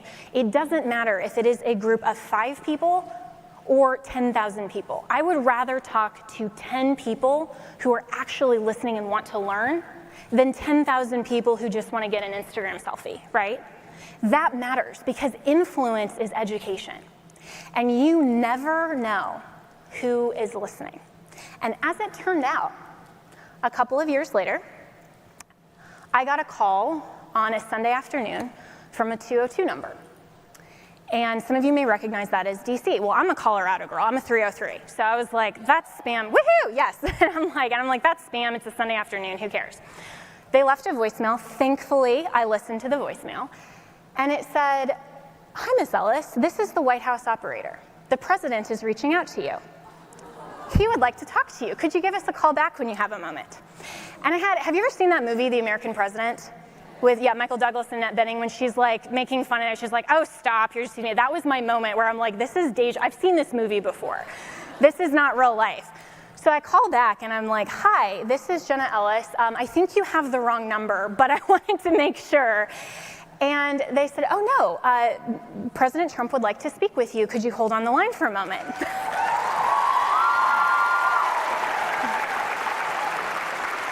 And I thought, oh my goodness, Lord, what are you doing? And I thought to myself, this is the only time I'm going to be able to talk to President Trump. I'm going to tell him exactly what I think. And he gets on the phone and he goes, hi, Jenna, how's it going? And hi, Mr. President, this is such a great honor. How are you? I'm really excited, totally fangirling. And he said, well, I've seen you on media and you have this big, beautiful title, constitutional law attorney. I love it. It's huge, And I'm like, thank you. It's such an honor to, to represent truth. And he said, well, I have a few questions to ask you. And I said, okay. And we talked for about an hour. And at the end of the call, he gave me an assignment. And he said, I'd really like for your advice on this. Why don't you give me a call back? Okay, how? And he's like, okay, just call the operator, they'll know. And I learned that's how you get a hold of the president, is you just call and say, hi, I'd like to speak to him. And then apparently when he wants to speak with you, you'll get put right through. So I stayed up all night. I researched this. I called him back the next morning. He's like, oh, this sounds great. This is great. And, I'm really excited to talk to you more. Are you in DC ever? Like, come visit, come see me. And I said, I will be there anytime you want. So that was a Sunday. The next Wednesday, I walked into the Oval Office.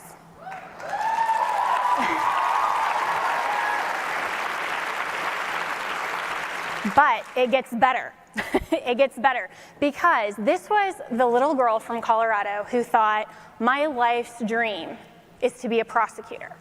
Now, in the Oval Office in front of the president, who stands up from the resolute desk, which is part of American history that I love, and he walks over to me, he shakes my hand, and he says, Jenna, I think you're a brilliant lawyer and you work for me now.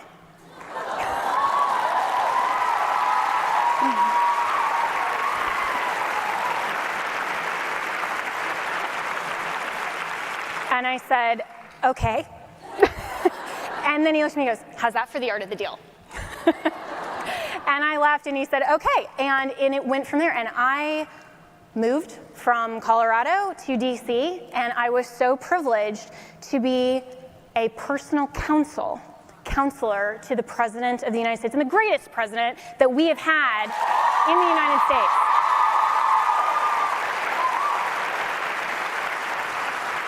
And let me tell you, if I had not gone through what I had I not gone through every single open door that God gave to me, there is no way I could have planned that.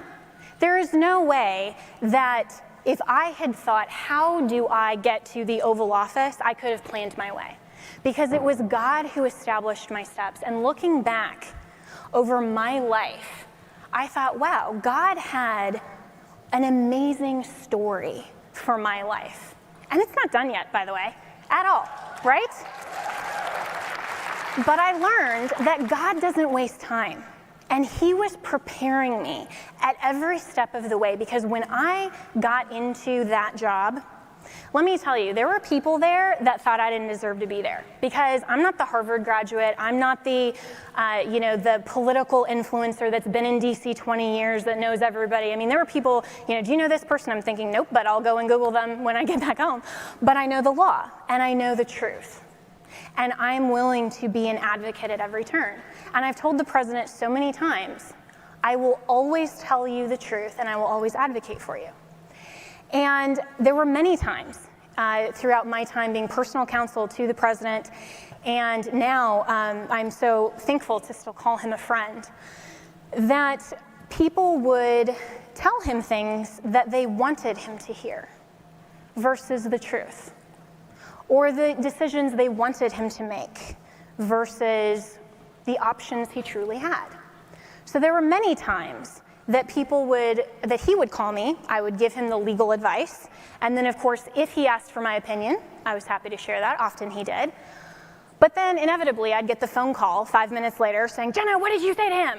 And I would say, I told him the truth. Sorry, And that is what motivated me. And that's what my life has been not my story. It's not our truth versus your truth, my path for myself, my influence. It was nothing at all that I did to plan my way. So when you asked me, how did you get here? I can truthfully tell you, it is his story. It is his story.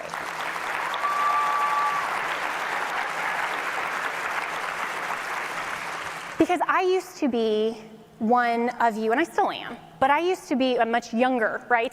So I used to be one of you who are in the 15 to 26 age bracket thinking, God, how can I use my voice for justice and now for truth?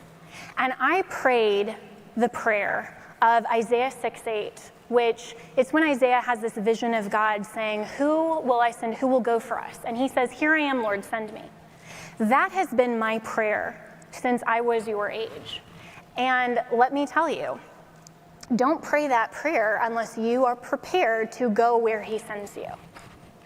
Because I had no idea where God was going to send me. And I'm so profoundly honored to be here today because of the Lord.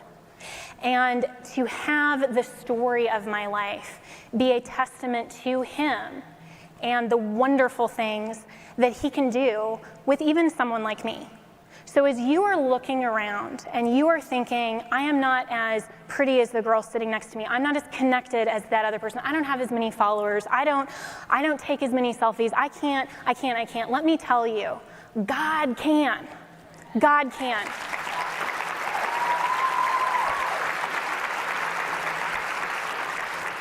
So I'm going to ask you again in closing, what motivates you? And I hope that your response to what motivates you will be always taking advantage of every opportunity you have to be a disciple of Christ, to disciple others, and to speak the truth. And it doesn't matter whether your perceived influence is small or great. We all have a story that God is writing for us. And he is going to use you in ways beyond your imagination if you will only submit to him and say, your will, God, not mine.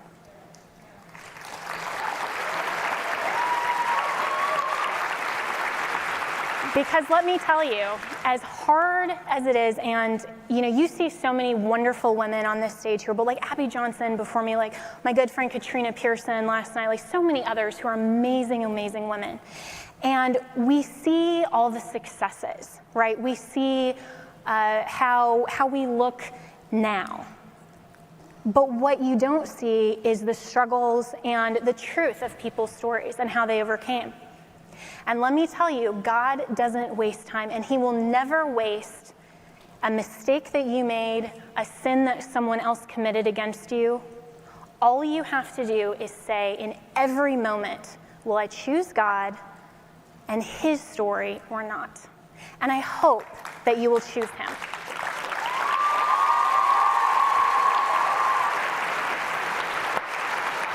Thank you.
Wow.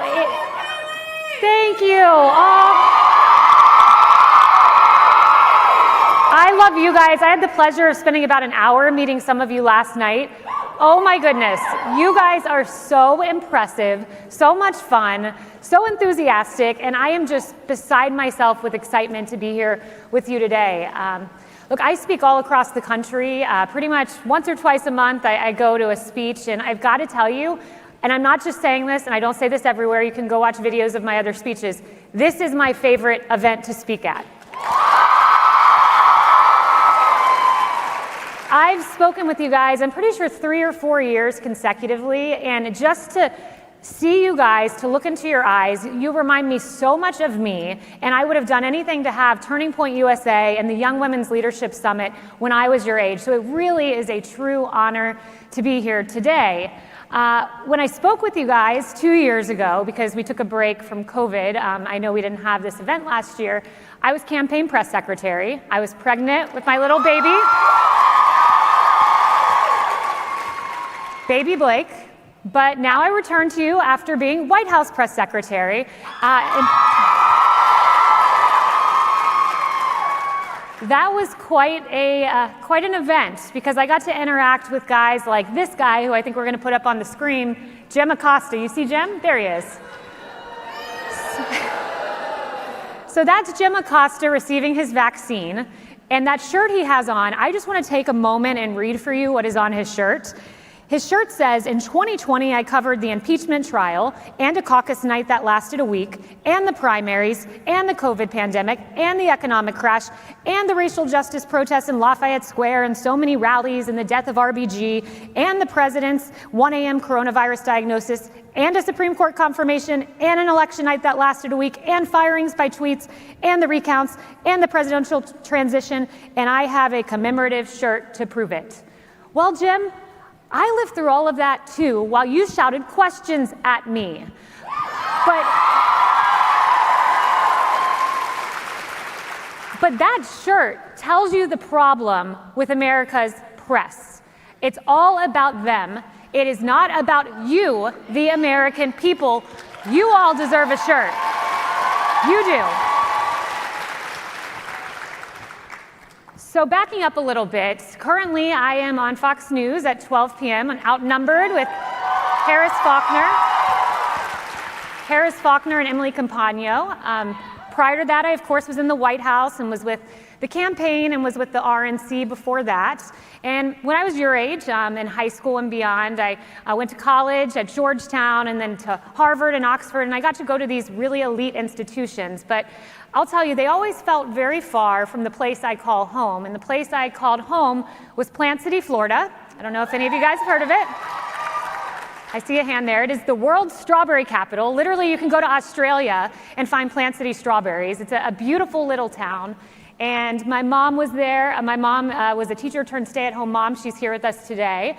And my dad as well. He built a roofing company from the ground up. And when I was little, I went to Walden Lake Elementary School. It was a public school in Plant City. And at Walden Lake, I was a bit of an oddity as a second grader who was absolutely obsessed with politics. I was in second grade. I was 8 years old. And it was the 1996 election before most of you were born. And it was Bob Dole, and it was Bill Clinton. And I remember being on the playground, and I had like little cheers for Bob Dole. I mean, I was a weird kid. And I remember we had our school election, and Bill Clinton won the school election.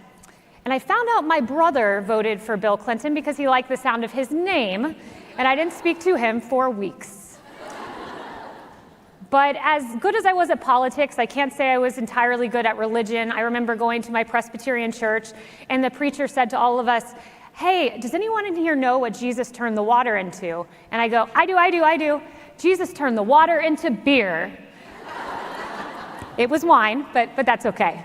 My parents I come from a family of athletes. My dad, we have a picture of him we'll put up. He was a SEC football player. He became captain of the team, Mississippi State University. My brother, he was a track star at a Division I school. My sister, boy, is she an athlete. She's here too. She was a track athlete as well, Kayleigh McEnany. 100-meter hurdles, her picture's next.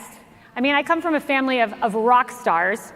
Until you get to me, my parents tried to put me in a number of sports. First, they tried competitive swimming, and I was this tall, gangly, red-haired, freckle-faced girl, and I was in my little swimsuit, and I was so excited to go to swimming, and I found a little Shaq tattoo, Shaquille O'Neal tattoo in my fruit roll-up, and I put him right there, thinking I looked fierce.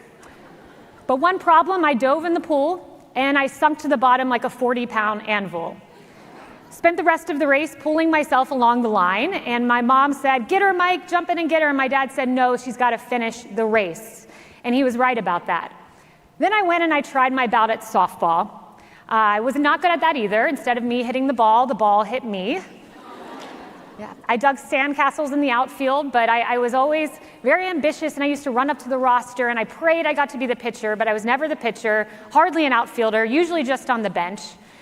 So then I retired to the concession stand where I made $5 an hour and was very excited to be serving airheads and cheese sticks.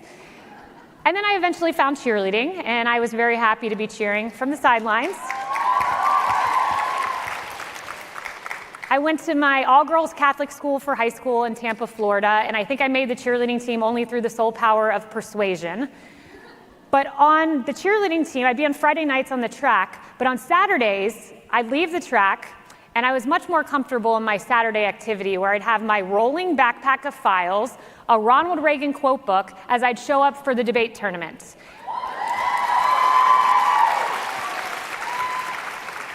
And that is where I excelled, is in the debate tournaments in high school. I also took my passion beyond my school. I had a little black car, and I said, you know what, I'm going to go offer free help. It was 2004, and it was Bush versus Kerry, and so I went and I offered to help, to volunteer, and eventually the field director there said, why don't you be an intern for us? And I said, an intern? I'm 16. He said, yeah, come be an intern. He gave me the keys to the office, and I was so proud every day to open up that office and help arrange the volunteers and the phone banks, and that was really my foray into politics. From there, I went on to have another internship and another and another. And as I left Tampa in Florida to leave to go to DC for college, I left with my worldview fully formed. And my dad, he always used to talk about worldviews, worldviews, worldviews. And I didn't really understand what it meant until I left my community and went to DC and then New York and Oxford. And what he meant by that was my foundation. And I had my political foundation, and that was shaped by none other than the late, great Rush Limbaugh. It's amazing.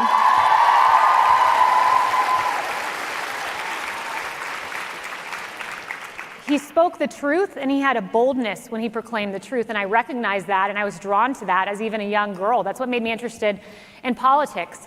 But more important than my political truth was my faith truth, was my religious truth, which was formed in the pews of my Southern Baptist church. We ended up leaving the Presbyterian church, went to the Southern Baptist church. Both are great denominations.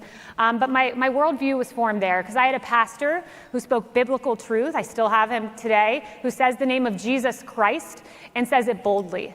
And that I carried with me.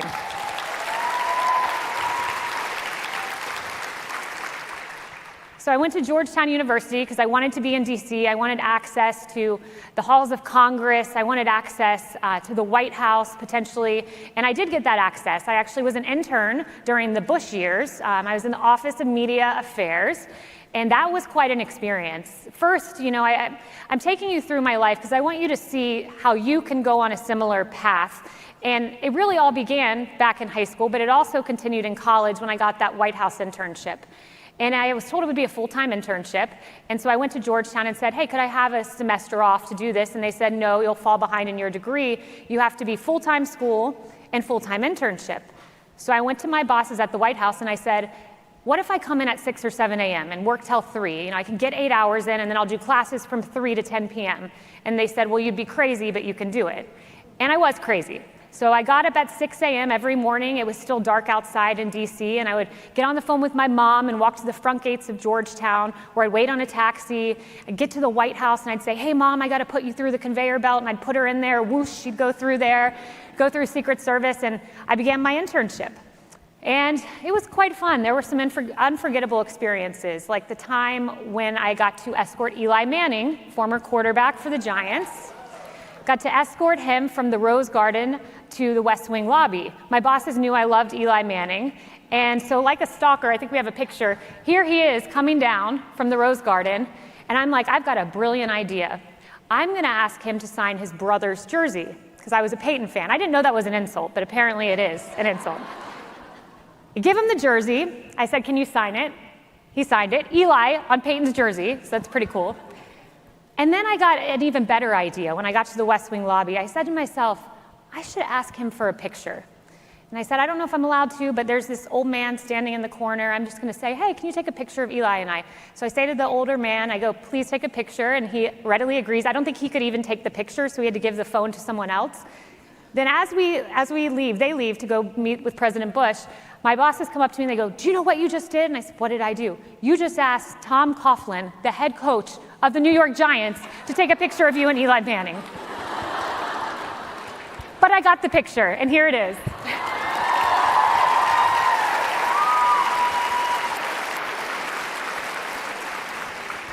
That was way back when it was popular to do that kind of hairstyle, so it's different now, but it's still a cute hairstyle. There were other trials when I was an intern in the White House, like when I was told to fax the president's schedule to the press, President Bush's schedule to the press down in Louisiana. I only faxed half of the outlets by accident, so the next day the press had no idea where President Bush was in Louisiana. So they were scurrying around to try to cover him. I went to the bathroom and I cried that day, and I called my mom, and she said, it'll get better, I assure you, and it did. And it got better the day I got to go watch a White House press briefing.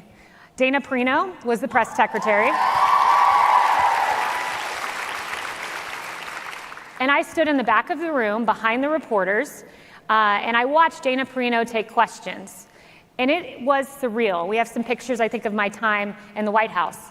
If you would have told me in that moment, when I was standing in the back of that James S. Brady press briefing room, that one day I would be the one fielding the questions, about 10 years later, I would have told you, you're crazy.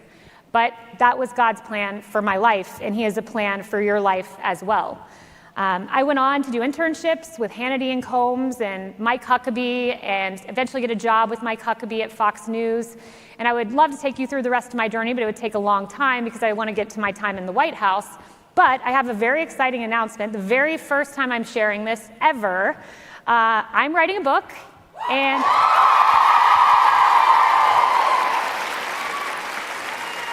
I wanted to share it with you guys first because you are the type of people I hope to speak to is the young woman, the young man who wants a career in politics and media. It's called For Such a Time as This, My Faith Journey. My faith journey through the White House and beyond. So I will take you through some of the craziest times in the White House. You can pre-order on Amazon if you're interested. We don't have the cover up yet, but it is up on Amazon. And I'll take you into some pretty high-stakes meetings in the White House, some of which I'll go through today.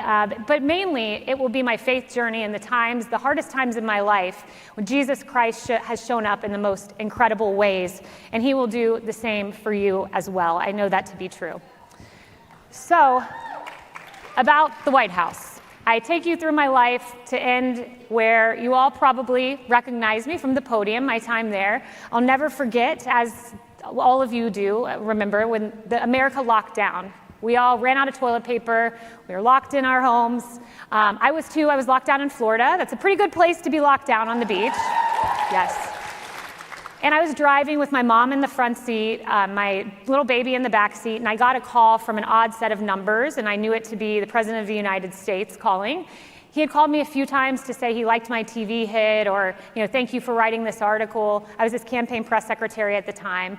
We were crossing this bridge in Florida over a body of water, the Gulf of Mexico, and I get this call, and I'm like, Blake, be quiet, holding a pacifier to her lips, hoping she won't scream when the President of the United States is on the phone.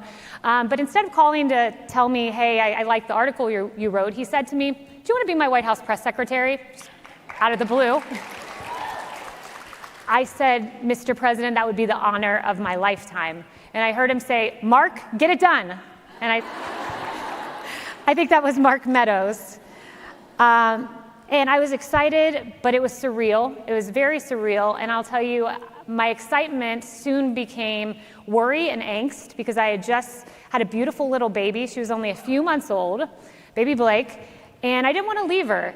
And I remember for a week, I was holding her in my arms and just saying, you know, I hope it's going to be okay. And I literally remember holding her once and physical tears coming out of my eyes and pouring onto her little body. And as they did, she lit up with her very first smile ever.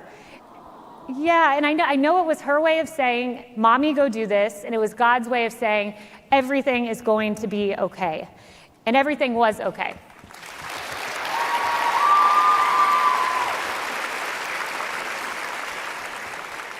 And I'm a meticulous preparer. So my husband, he drove me up to DC. We didn't want to be seen on a flight. You know, Jim Acosta would go crazy if I was on a flight at the beginning of COVID. So we drove up from Florida to DC, and I called former press secretaries trying to get their best advice on how to do the job. I talked to people in the White House. I even read academic journal articles. Who reads academic journal articles about how to start their new job? I did that. I did my homework. But more important than the preparation academically was my preparation spiritually, was leaning on God, praying, and knowing that He would lead the way. I knew it was a challenge going to the podium in the middle of an outbreak of COVID-19, but I knew I could do it because my dad looked at me and in my worry, he said, Kayleigh, maybe you were made for such a time as this. And those words,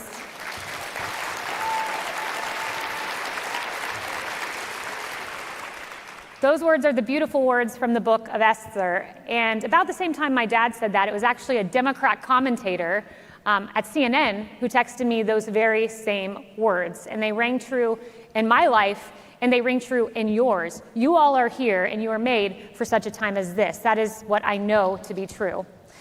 So, going to my first day, it was April 13th, 2020 in the White House. I had planned my outfit, as most of you probably do. I had a red blazer, black pants, red high heels. I was ready to go. I looked down and my nails were a mess. I don't really do nails. I just started doing them in the White House. So I said to my husband, can you try to paint my nails? He was a pitcher, so I was like, he can paint in the lines. But he didn't. It was dripping down my skin and like meshed into my skin. And we couldn't find nail polish remover. And I'm like, Sean, I'm about to start in the White House tomorrow. What do I do? And we dug and dug, and in my sister's room, we ended up finding nail polish remover. So it all ended up being fine. But the day of my first day, I went in. I had to walk about a half a mile in the rain. I got there, and I sat in the press secretary's office, one of two offices in the White House with a fireplace. And it was a very surreal, incredible moment. But at that time, I didn't know if I would ever do a press briefing because there hadn't been a press briefing from a press secretary in 400 days.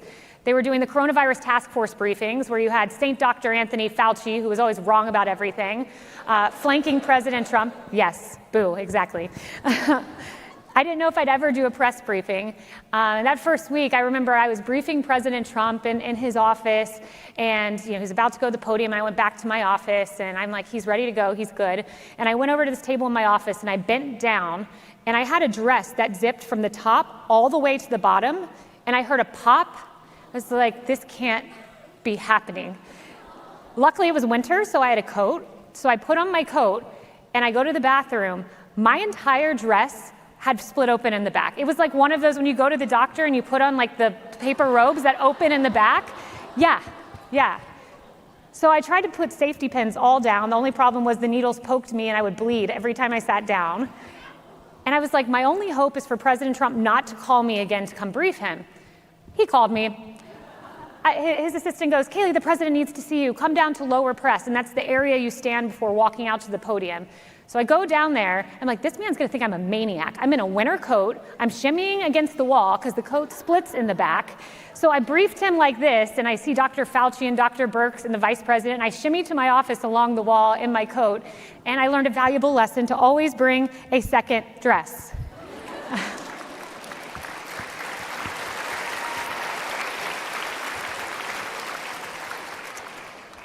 And that day of the press briefing, after 400 days of not having a White House press briefing, came. And it came when President Trump looked at me randomly one week, I think it was a Wednesday, and he said, Kayleigh, I want you to do a briefing. And I said, okay, Mr. President, you got it. And I thought to myself, I'll give myself a week, get my bearing together, get my binder compiled. And all of a sudden, Thursday, he looked at me, Kayleigh, do that briefing and do it before Friday or before Monday. It's like, okay, I've got 24 hours to do a White House press briefing. And I think what gave the president the confidence I could do it is he loved watching me take notes. And he used to always say, governors, senators, congressmen, Kayleigh, hold up your notebook. Let the room see how beautiful your notebook is. So I think upon seeing that, he gained confidence that I could do it. But I didn't know if I could. And that's where leaning on Christ came. I remember the morning of my first briefing, I listened to a Joyce Meyer sermon about faith over fear.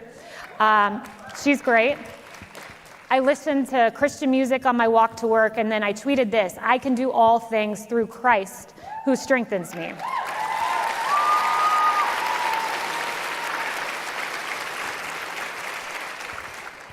But that did not stop the flood of human emotion at 2 p.m. before I was supposed to go to the podium. I actually started crying. I called my mom and my dad, and I was like, what do I do? I'm crying. I'm supposed to be at the podium. I cry a lot, as you guys can tell. But Sarah Sanders, actually, my predecessor, incredible, sent me this. She sent me a list of advice, and one piece of advice was this: most importantly, pray. Let God carry you through the tough times, give you strength when you don't have any wisdom. And then she said this. You guys know Jesus Calling. It's a devotional. I referenced it often. Sarah used to read it every time before she'd go to the podium. And she sent me her Jesus Calling from 2 years prior to the day of my first press briefing. And it said this: you are on the path of my choosing. There is no randomness about your life. As you give more and more to a life of constant communion with me, you will find that you simply have no time to worry. And that was exactly right. So I went back to the president before my briefing. He has this back private office where he sits, and there's a big chandelier and a television, and he's there with Jared Kushner and Mark and the vice president. And Vice President Pence just looked at me and he went like this. And he said, I've been praying for you. And when I got to the podium facing the hyenas, I had a serenity that did not come from me. It did not come from preparation. It did not come from my time at Harvard or Oxford. It came from above.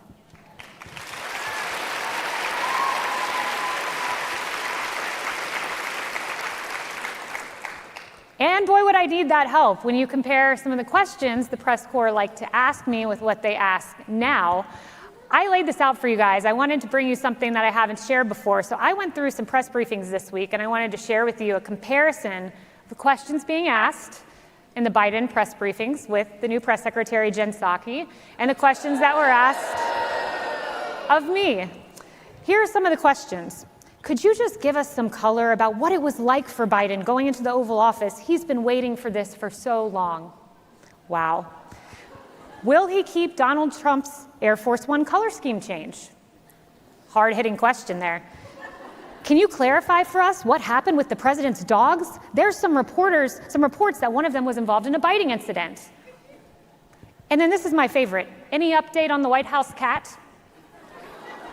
These are the questions from an investigative press asking questions on behalf of the American people? Well, let's see what they asked me. Let me ask, if I can, Kayleigh, why does the president keep hiring people who are, quote, dumb as a rock, overrated, way over their heads, wacko, and incompetent? That was a question. So you've used the phrase warriors to describe everyday Americans during the pandemic. The president is using that phrase as well. What's the thinking behind using that description? And is he basically asking Americans to put themselves in harm's way? No, you call people warriors as a compliment. Does President Trump believe that it was a good thing that the South lost the Civil War? I think my mouth actually fell open during that question. What kind of dumb question is this? They say there are no dumb questions, but that is a dumb question.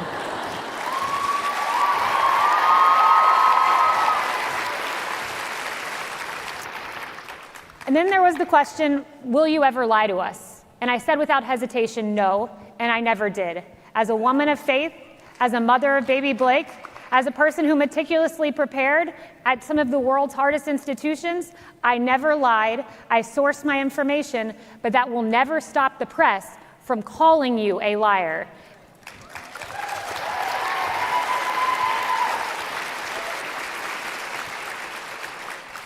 Which is why my dad said, Kayleigh, you've got to come up with a motto for your press shop, and I did. And our motto was this: offense only. Because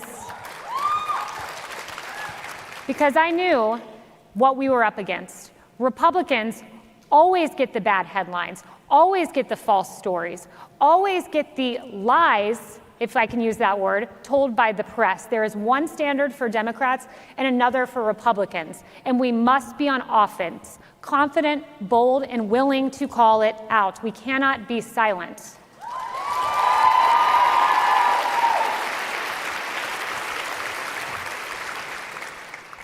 Because let me tell you, there's been a whole lot of vindication lately for President Trump and the administration. You guys remember the Lafayette Square story, where the press told us that protesters were violently tear gassed to clear the way for President Trump to come and hold up a Bible? They reported it endlessly. They called for investigations. I stood at the podium. I told them that is not true. They didn't believe me. They didn't believe President Trump. But now we find out this week the Inspector General of the U.S. Department of Interior came out with a report saying, we determined that the evidence did not support a finding that the U.S. Park Police cleared the path on June 1st, 2020, so that the president could enter the park. That was after a year of false headlines and lies.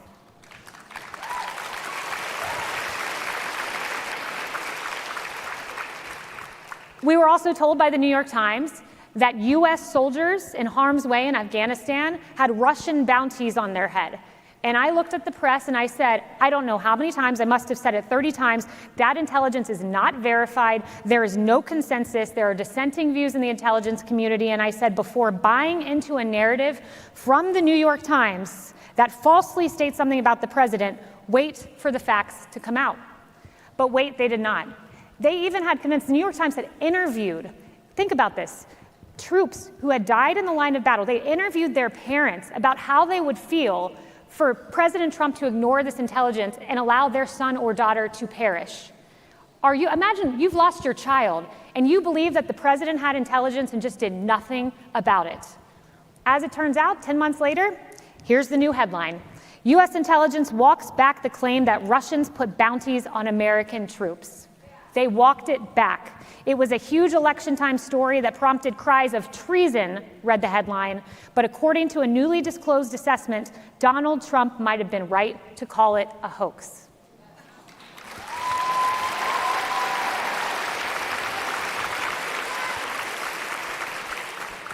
And then there was the COVID lab leak story, when President Trump, the day before my first briefing, said, I think COVID might have originated in the Wuhan Institute of Virology. Fauci came out, said, no, that's not the case. And CNN writes, Anthony Fauci just crushed Donald Trump's theory on the origins of the coronavirus. Here we are, a year later, and the Washington Post headline, how the Wuhan lab leak theory suddenly became credible. Are you sensing a trend here? A year later, the biggest, most salacious headlines of Donald Trump's presidency have been walked back and proven false. This is what we are up against. And this is why the only answer is offense only. And I could take you through others, Russia collusion, the science of COVID, hydroxychloroquine. I just saw a study this week. It actually looks like it helped people during COVID-19. But of course, the press told us President Trump was crazy for ever mentioning that drug. And there are many others. It's incredible, and this is why we must be on offense. And I have a lot more to share about my time in the White House. I will get into that in my new book, but I really wanted to close this way. Well, first of all, we're going to close by doing an Instagram Live, if you guys are okay with that.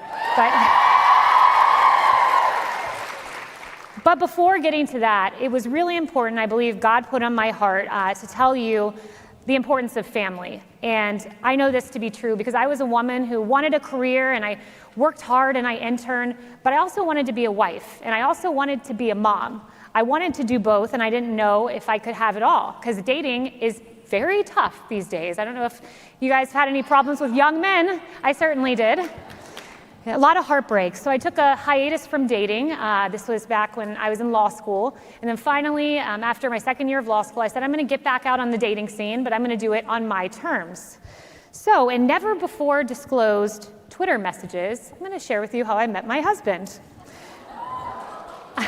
I saw a guy in camo in New York City, and he played baseball for the Mets, and I was like, I don't see many guys in camo in New York City. That guy looks a whole lot like my dad in his camouflage with his deers. And so I sent him a message. So Kayleigh's first words to Sean Gilmartin were, "Hey, I see you like to hunt and fish. That is rare in NYC. Ha ha, nice to see someone who appreciates the Southern way of life up here. Are you from the South?" I was pretty proud of that message.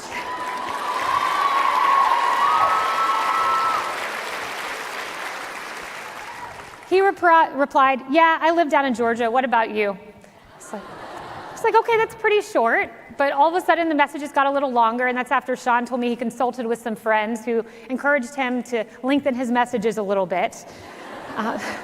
So he went on to say, "I'm enjoying my experience up here. I can't find any sweet tea, though. Ha-ha." And so that's when I said, "I hear you on the sweet tea. You may have some luck at Southern hospitality. It's not authentic Southern food, but it gets the job done. It was created by Justin Timberlake, and he doesn't strike me as a rugged Southern man." And so we met for our first date, and he makes fun of me. Yeah, because I got spicy shrimp in my hair, and he says, "You had like red sauce like streaked through your hair," and he won't let me live that down. But along the way, there were sacrifices that had to be made. I remember when we were, one of our first dates, we were going to bake a pizza and go to a movie, and I got one of the first calls I'd received to go appear on CNN. And I said to him, I really want to go do this, but I didn't really want to break our date. And I said, "How about you come with me?" And so he came with me, and that would be the model for our relationship, where he sacrificed for me and I sacrificed for him. And we've spent many years where we had to do long distance when I was in DC and he was with different baseball teams. But it all worked out. It all came together because we understood one another and we were committed to family. And a few years later, we got married.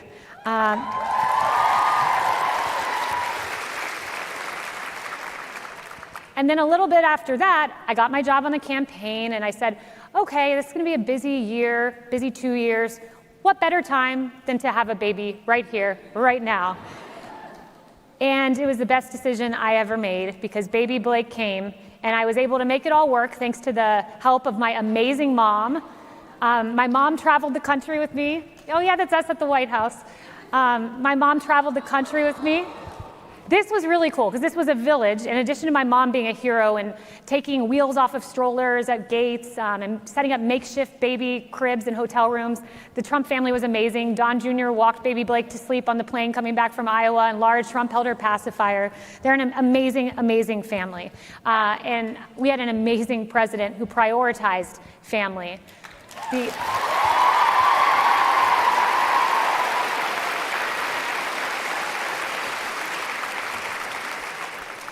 The first thing he said to me after I'd gotten the job and he called to congratulate me, first thing he said before talking shop, before saying, do this, do that, or giving me an order, he said to me, "Is baby Blake going to be okay? Is your husband going to be okay?" And it told me a lot about him. And that continued throughout my time in the White House with him. I remember walking to Marine One. You're in the White House and you walk to the presidential helicopter that takes you to Joint Base Andrews, where you get on Air Force One. And if you're really lucky and you get a spot on Marine One, you walk with the president onto the helicopter. And I walked with him onto the helicopter one Saturday, and we were taking off for a rally in North Carolina, and he said to me, "Why are you here?" And I thought to myself, well, I'm your press secretary. What do you mean, why am I here? He said, no, I know you are. I know you're supposed to be here, but shouldn't you be with your family? What's your husband doing tonight? What's your baby doing tonight? And I said, well, my husband, he plays with the Rays. And he goes, wait, your husband might be pitching tonight and you're here with me? Then he turned to the back of the helicopter and announced, Kayleigh decided to come here with me instead of to the baseball game with her husband, because the Trump show's the greatest show on earth. And he was right. Those rallies are epic. But I remember the whole night he was ragging on me on Air Force One. You should be at the baseball game. You should be at the baseball game. And when we came back and we're landing on the helicopter, he said to me, Kayleigh, you really should have gone to your husband's game. You could have sent one of the young kids here with me. Go to my private Oval Office, put your feet up, and watch the game. And I said, I don't think I'm doing that. That would feel really odd without you there, just hanging out in your Oval Office chair. But he meant it, and he was sincere, and it just told me so much about him. He's an incredible man. I really grew to love President Trump as more than a boss and a commander-in-chief, but truly as a friend. And I just want to tell you guys that you can have it all. You can have a high-powered career. You can have a husband. You can have a daughter or son if you wish. You can have it all. Those internships, for me, built one on top of the other, worked hard. And as my dad says, hard work beats talent when talent doesn't work hard. I think that's a great quote.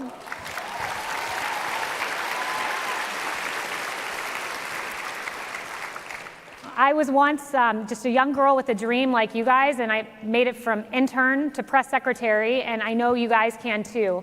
Because just like my dad said when he looked me in the eyes and said, you were made for such a time as this. I was made to go to that podium amid COVID-19. You were made for a very specific purpose here on earth. You are at Turning Point USA, meeting the people you're meeting, listening to these stories and these lessons for a reason. He has a plan for you.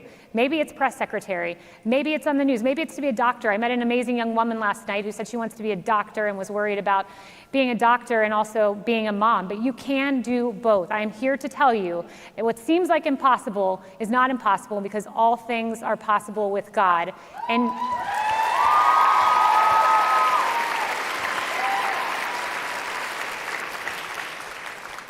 you guys are bold and you're courageous. And as my dad said, he looked at me in the hotel room and he goes, these conservative women, they're swimming upstream. And there's a very heavy stream pushing back against them. In our schools, in our places of work, when they're trying to chase God out of schools, can't even say holidays anymore, apparently. One school wants to just call it days off, just get rid of Christmas. You're swimming upstream. But I'm so proud of you for being here. I'm so proud of you for having a voice, for being strong. You guys have a future, and just know you all were made for such a time as this.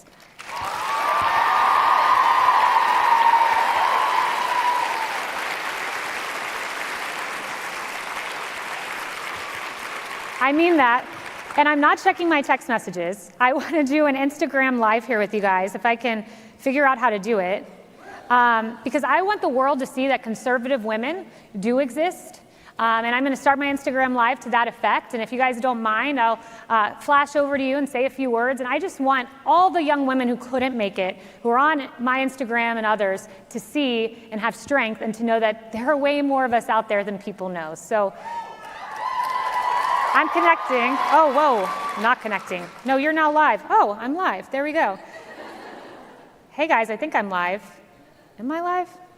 Oh, I am live. Thank you. So I'm here, guys, at Turning Point USA, Young Women's Leadership Summit, with some incredible women. I'm literally...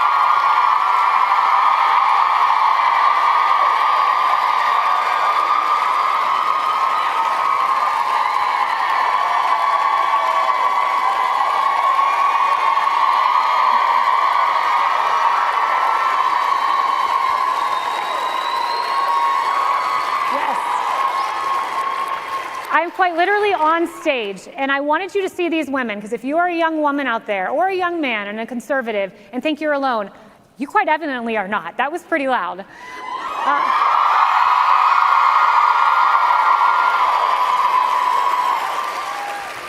And if I could, I want to invite on stage my sister, Ryan McEnany,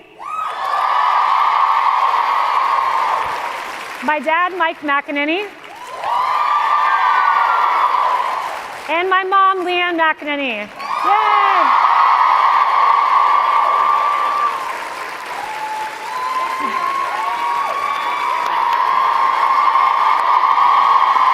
Dad, you want to say a word? Just a room full of eagles. This is a room full of eagles. The greatest animal God ever created other than man is the eagle. And there's all eagles out here. All eagles. Well, thank you guys. We're going to keep this rolling, and I'm going to invite Alex out. She has a very special and fun announcement that reminds me of my dress fiasco in the White House. Kayleigh, there has been a casualty. I don't know if you heard about this. Did you know about this? I did hear about this. Where is Amancha? Is Amancha here? Amancha, I need you to come up here. Guys, I don't know if you saw this, but yesterday at YWLS, Amancha, one of our own, a conservative, lost her Christian Louboutin shoe in the escalator. Amancha, guys, give a round of applause for Amancha.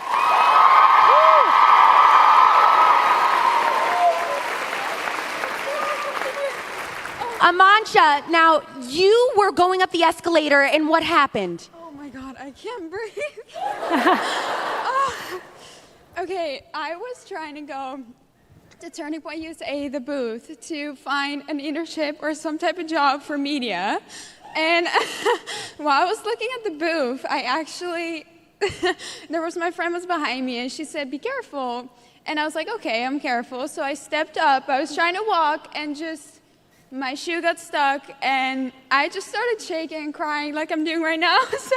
And you told me these were your first pair of Christian Louboutin shoes. You saved up money and you bought them with your own money, right? Yeah, I work for real estate in Florida right now, which is obviously really good right now. So yeah, I got it with my own first paycheck, so that was a big deal for me, but yeah. Well, I would like to personally gift you with a brand new pair, exactly your shoes, the Christian. Try to clap. And you gotta meet Kayleigh. You gotta give Kayleigh a hug. I was trying to clap for you. It's one hand. Congratulations. Thank you so much. Hi, guys. So, guys, give it up for Amancha and Charlie Kirk, who's coming out next. Kayleigh, thank you so much. Congratulations.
For the last one, they wanted to go out. Thank you guys so much. So, as I promised, I wanted to take your questions. Have you guys had a great couple days here at the Young Women's Leadership Summit? How amazing is Kayleigh McEnany and our whole cast of speakers? And I just want to make sure I go through the proper thank yous. And I know some people have flights to catch and things to do, but I want to take as many questions as I can until we hit our contractual limit to be here in the room. I just want to first to make sure all of you thank our Turning Point USA staff for what they've done to make all of this possible.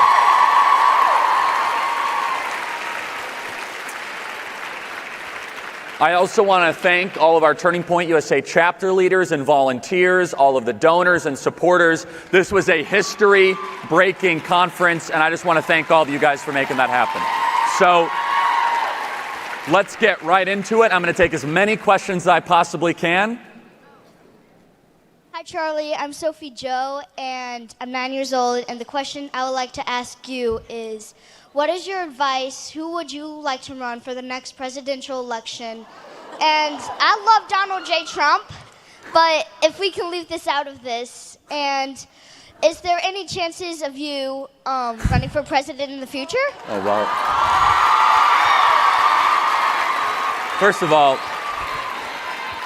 9 years old and that articulate. I think I'll be voting for you one day. So in 2024, people say, Charlie, who do you want to run for office? Who do you want to run for office? Look, I see some positives and I see some potential negatives if Trump runs again. First, I think he'd be a great kingmaker. I think that President Trump being able to set the tone for the party in the future could be really powerful. At the same time, I don't know if you're going to be able to replicate a guy who's able to withstand those kind of attacks, someone who's able to build that broad base of support. But I think even beyond that, as we look at the type of ideas and principles, we need to demand that the sort of energy and enthusiasm that President Trump brought the conservative movement does not go away. That we want to try to create an America where our kids love America again, where we want to create an America with our streets so safe that we don't have to lock our doors again in America. Remember that, where we used to be able to trust our neighbors and not worry about rampant crime? We want to pay police officers more and fire bad teachers. We want to be able to have school choice in our country. We want to be able to make stuff in America. This is exactly what Donald Trump has brought to the conservative movement. But I could tell you right now, if more 9-year-olds were thinking the way you were, our country would be in a much better place. And the final thing I'll say is this, because I want to get to as many questions as I possibly can. It's on you. It's on you to demand out of the people that are maybe thinking of who to run. And at Turning Point USA, we're an educational nonprofit. We don't take stances on people running for office. We do take stances on ideas. We take stances on principles. And I could tell you right now, we want candidates that care a lot about preserving the American nation, that are willing to fight for our values and ideas, and don't just want to continue kind of this managed decline of America. And so, as President Trump would say, we'll see what happens. And as far as people say, Charlie, you're going to run for office, look, I love what I get to do. I get to organize students across the country. I do 3 hours of radio every day, 2 podcasts a day. I give over 330 speeches a year. We have the most amazing staff at Turning Point USA. Honestly, the best chapter leaders that you could possibly imagine. And if you are not yet a Turning Point USA chapter leader, you've got to get involved and start a chapter at your high school or college. You have to do it today and take that leap of faith. And maybe we'll have a chapter started by you at your school, because 9 years old is not too young to get involved with Turning Point USA. So God bless you. Hi, I'm Elise Coleman. I'm 9, and I have a really liberal teacher. So, can you tell me how to deal with her?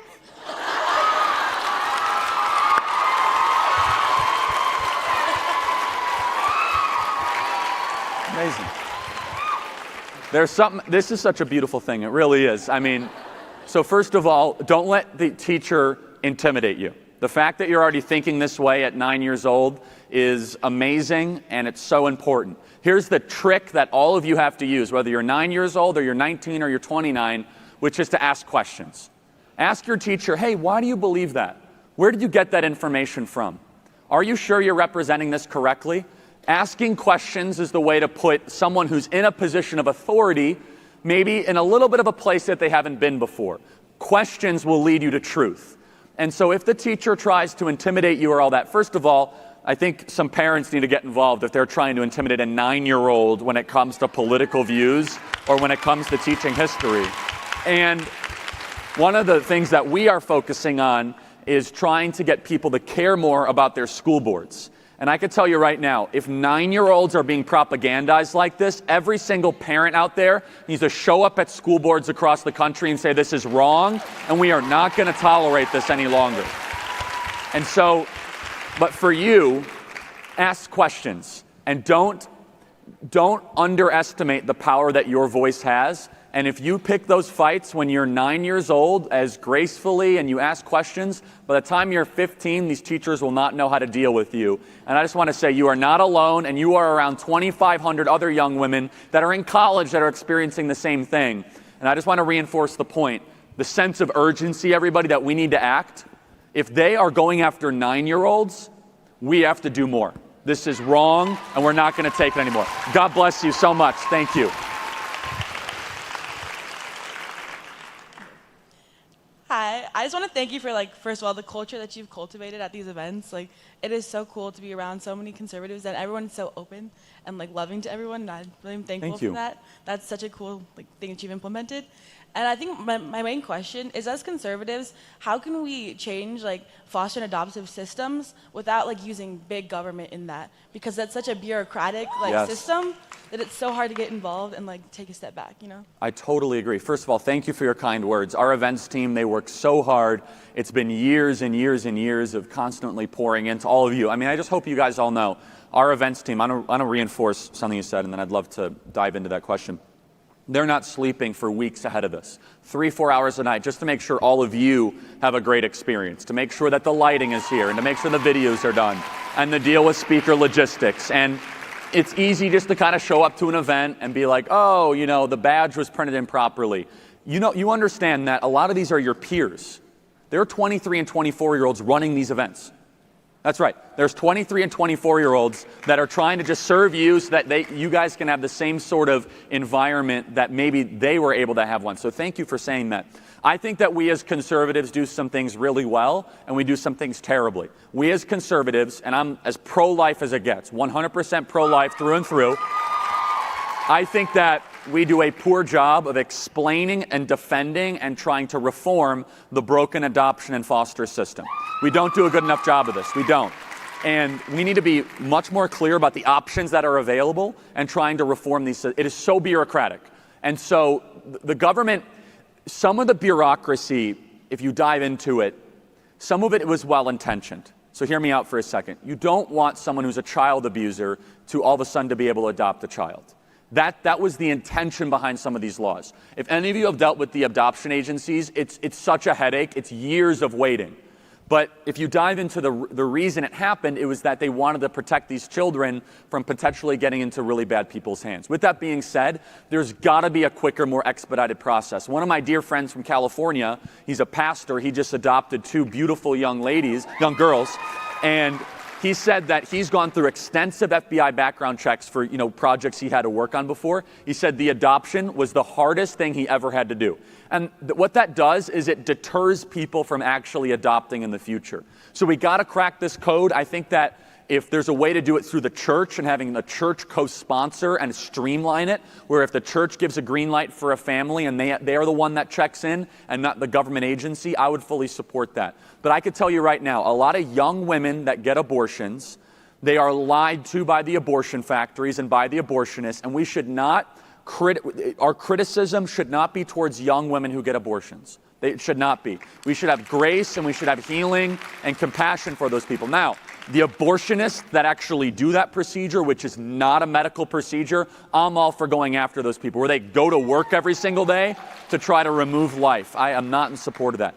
But at all. But I just want to reinforce this point, which is super important, which is that we have to stand for a culture of life all throughout somebody's life. And that includes being willing to adopt and making it easier to do so. You know, there are millions of families waiting to adopt right now in America, millions of families. And one of the large reasons that's happening is because of government bureaucracy and red tape, and we have to be clear about fixing it. So thank you so much for your question and your kind words. Thank you. Hi, Charlie. So my question has to do with these so-called women's issues. We often hear things like abortion being referred to as such, but it's turned a lot of women into basically single-issue voters. But how do we get more women to see things like economics as women's issues as well? Because those affect everybody. No, I totally agree. And also the cultural issues. I mean, they say that so let's just start with the abortion issue. I think that if most people actually understood what happened with childhood development and when life begins, I think that the abortion argument would be over. I think we have a misinformation problem where people think that they actually don't think very deeply about it. Well, it's not a human life. Well, then what species is it exactly? Does it go through some sort of metamorphosis and go from a crocodile to a human being? No, that's a human life at the moment of conception. Now, there's this idea where people say, well, it's my body, my choice. Now, they don't believe that when it comes to the vaccine, obviously. They say, no, it's your body, I get to choose for you, which is ridiculous. But if it's not your DNA, it's not your choice. If it's not your DNA, it's not your body. It happens to be within your body at that moment, but it's not your choice. That is a separate human being with its own deoxyribonucleic acid, with its own possible agency, with its own ambitions, its own dreams, its own future. And so a lot of women turn that into a single issue. I still think it's a winning issue, to be perfectly honest, and I'm not going to back down or waver from that issue. Now, with that being said, talking about more of a holistic strategy of the issues that we need to focus on is incredibly important. I think the issue that we need to be is the issue of crime and education. I don't think any mother wants to see what's been happening to New York to their children, where they have a 200% spike in rapes, in murders, in break-ins, in burglary, you name it. And so the question is, what do we as conservatives stand for actually safer streets and being able to live quiet and peaceable lives? And so that's top to bottom the type of issues that we need to focus on. But I'm going to yield to the wisdom of a lot of the speakers here earlier that know how to communicate to women that kind of think that abortion is the most important thing ever, but I've dealt with voters like that. They're like, I am a single issue voter. The most important thing for me is being able to have the freedom to kill a child. Like that for them is the most important thing. And that's millions of people, by the way. There's entire organizations that are built around that.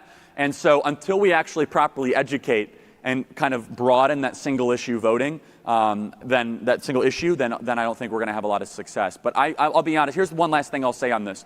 How many of you have heard like, oh, you're not actually pro-life, you're pro-birth, and you only want children to be brought into the world, but you don't care about it? We have to reject this premise immediately. I want more police on the streets because it's going to save black kids from being shot in the streets of Chicago. I want school choice because kids can read. I want competition in markets because it's going to help human beings. I want American jobs to come back to our country because it's going to help people all throughout the life cycle. I want to be able to have a system of immigration that values our citizens and our people first than that of a foreign nation. I care about the people on the southern border so much that I don't actually want to see that half the women that cross the southern border are raped when they come across the southern border. We care about life in every single issue. Every issue that we as conservatives hold is a pro-life issue. Every single issue. Thank you so much.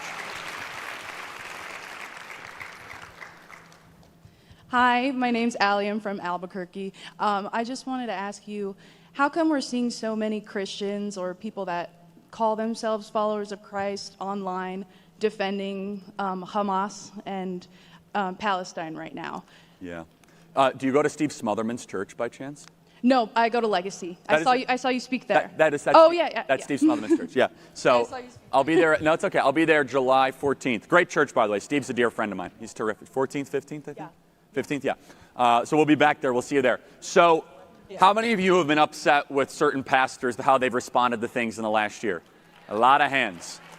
All of a sudden, these like kind of skinny jean wearing cool pastors with their $900 sneakers, all of a sudden they're like, oh, look at my black tile and look at how good of a person I am. You guys have been a little bit upset about that over the last year?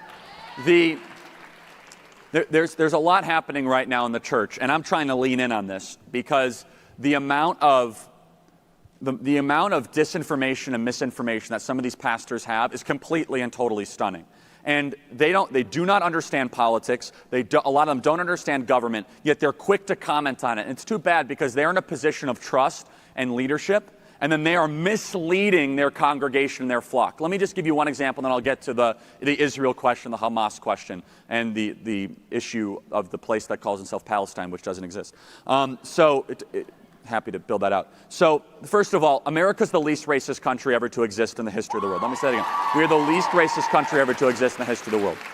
That we have, and every single statistic and metric reflects this, that regardless of skin color, regardless of where you're from, if you do a couple things, you can succeed in America. If you get married before you have kids, you get a job, any job, you're okay with money, you don't commit crimes, and you graduate high school, you are not going to live in poverty in America, regardless of skin color. Now, for whatever reason, these pastors, they don't actually care about the nuance of these issues, and they say, oh, I don't like this video of what this police officer did in Minneapolis with George Floyd, therefore the entire country is racist and I want to burn everything down. And so some of these pastors have never really thought deeply at all about any of these issues, and they're fed this nonstop stream of propaganda. If the church just wants to comment on anything, how about these woke pastors, who, by the way, have really bad theology? That's a different question. That's a whole different thing for a different time. How about these woke pastors just focus on one thing? Why don't they talk about rebuilding the black family? Why don't they talk about not having 77% of black youth grow up without a stable father in the home? That is the greatest thing that they could do. Instead, they say, oh, we need to go reform policing. Exactly what do you want to reform about policing? The more police on the streets in New York City, the less crime there was, and more Hispanic and black children were able to walk peacefully to go to school. New York City went down to 147 murders when it used to be 3,000 murders a year, as soon as Rudy Giuliani and Mike Bloomberg increased the police presence on the streets of New York. Now, that's going back up. They are deciding that they want more crime in New York City because they think all police are racist. How many of you have heard before, well, blacks are overrepresented in the prison system? It's the opposite. They're underrepresented in our prison system. Blacks are more likely to commit crimes, especially black men. So you have 6% of the population, which is black men, and yet they account for over 50% of all the police killings in our country. A significant plurality of murders, of rapes, break-ins. Now, it's not because of their skin color. They're not going to jail. They're not like, well, you're going to jail because of your skin color. No, it's because of the thing that is the greatest institution to prevent a person, a human being, from committing a crime or having a pattern of brokenness. And that is a strong family. All of you know that outside of having government schools or having some politician, if you have a mother and a father that deeply cares about you, that's the true social welfare system. But what we've done is we've had young black women marry the government and get rid of this idea of actually being loyally married. Now, how do we do that? We subsidized single motherhood in the black community through our welfare programs and through our government schools. And so a lot of these pastors are just, they look at things at the immediate kind of Instagram face value, and they don't actually, I think, understand them at all. And by the way, they won't talk to me. That's the other thing, is I try to have these conversations with these pastors, and they're like, you don't understand it. You don't know what it's like to be judged by the color of your skin. I'm like, you just judged me by the color of my skin, actually. Like, you just said by judging me that way. And so I call these pastors mostly cowards. A lot of them have, I think, completely abused the sort of trust that was given to them. About the Hamas situation, I'm very, very pro-Israel. We visited Israel many times. And I love Israel for a variety of reasons. I like Israel because they're very clear about the nation that they want to be and that they are. Israel says, look, we're a Jewish country. And that means we're going to control who comes into our country. We're going to have strong borders, strong immigration, and that we don't want to be overrun by Arabs. And that's a good thing. Israel should be allowed to say that. By the way, they're surrounded by nothing but majority Arab countries. Not like a little majority, by Jordan, by Syria, by Egypt, by Saudi Arabia, by Yemen, by Oman, by Iran, but one Jewish country, one, that has 7 million Jews, 7-8 million Jews, and I think a total population of 10 million people. That's the focus of the entire international community. Here's the best way I can explain Israel. If Israel laid down their weapons, there would be peace in the Middle East. No, I'm sorry. If the Arabs laid down their weapons, there would be peace in the Middle East. If Israel laid down their weapons, there would be no Israel. I got that backwards. If Israel laid down their weapons, there would be no Israel. They would absolutely wipe them off the face of the earth. And that has been the case at every single conflict that has happened with Israel over the last 30 or 40 years. Why are American pastors on the side of it? Let me just get to the real point. I'm very careful to try to criticize people's intentions. That's a very difficult and dangerous thing. But the deeper I dive, I realize that some Christian pastors, the celebrity ones, that they want to be loved, they want to be liked, they want to be followed, and they want to be cheered on. And the way to do that is to take certain issues on social justice that are actually against the Bible and in favor of worldliness. I find that to be reprehensible, and as long as I have a platform, I'm going to continue to call that out. So thank you so much.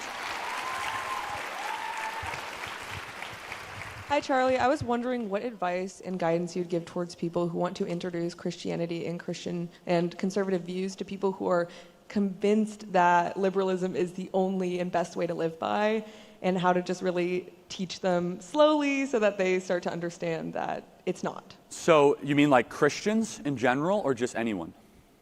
I mean, I'm speaking with specific instances of people who are atheists and just believe that being conservative is terrible, so how to convince them or slowly introduce it to them where they start to wake up. Yeah, I think that a lot. I think they really don't understand what conservatism actually is. I mean, conservatism is a defense of things that matter, things that work. It is an unapologetic, it's an unapologetic defense of institutions that have predated us and that we hope to continue on. In addition, conservatives believe a couple things. We believe in a transcendent order. We believe that our rights are not an act of randomness, but given to us by a creator or by a God, if you will.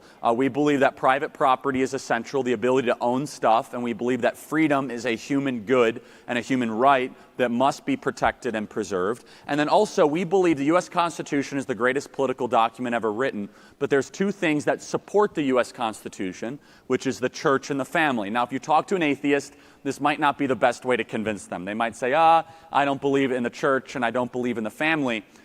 There is no replacing the Western family. There is no institution that has been so proven to be able to keep people out of poverty, pass down morals, pass down ideas and ethics, and elevate the human being to its highest possible level of flourishing. Here's the trick, though, and this is what the whole conversation is about. I just kind of gave you a little Spark Notes version. The whole conversation of conservative versus leftist is really a question on human nature. So let's take a poll. Who here thinks that human beings are naturally good? Does anyone think human beings are naturally good? Okay. Who here thinks that human beings are naturally bad? More hands. Okay. This is what the debate in America is actually about. So I believe human beings are actually terrible and bad. And the Bible tells us that clearly. Let me prove it to you. How many of you have dealt with nieces or nephews that are young babies and they just won't stop crying and they always want attention? Have you ever dealt with a sibling that maybe turns one parent against the other? Manipulation. Were they ever taught that? Then how did they know how to do that? Maybe it's because we have to teach goodness to children and tell them to stop crying and stop making a scene. We never have to teach them to manipulate parents against each other. It's in our nature to be nasty, brutish, and short to each other. Now, if you believe human beings are naturally good, like many people on the left do, then you have to explain all the brokenness in the world. How do they explain it? They say, well, the problem is not humans, the problem's the system. And because of that, they say we need to fix the system, and it's the government, and it's private property, and it's the country. That's what needs to change. When we as conservatives say, whoa, hold on a second, the first thing that needs to change is you. You need to have self-government over your own decisions. You need to make better decisions and tell the truth and have self-control. And they say, no, forget all that. We need to revolutionize the entire system. That's the real debate that's happening. And until we actually pinpoint that correctly, I think we're all just kind of talking past each other. Do you think government exists to protect rights and allow human beings to flourish? Or do you think government exists to try to create a system that eventually will get us to utopia, which will never happen, everybody?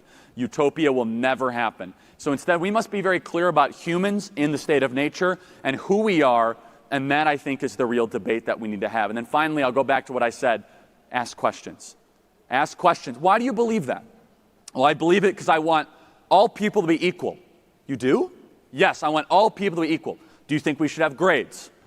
Well, I don't know, maybe not. All of a sudden you dive deeper and deeper and deeper into the why. Where do you find that? Has that ever worked? What's your moral justification for that? What is good? What is bad? Where do you get that from? How can you prove it? All of a sudden these are questions that should be asked at most universities, but unfortunately aren't. Thank you so much. Appreciate that. Thank you. We're going to try to get to a couple more. And you guys can also email us your questions, freedom@charliekirk.com. I'm going to try to answer them also on my podcast, straight from YWLS. So you guys can do that right now as well. So I'm going to go back and do a podcast. Yes?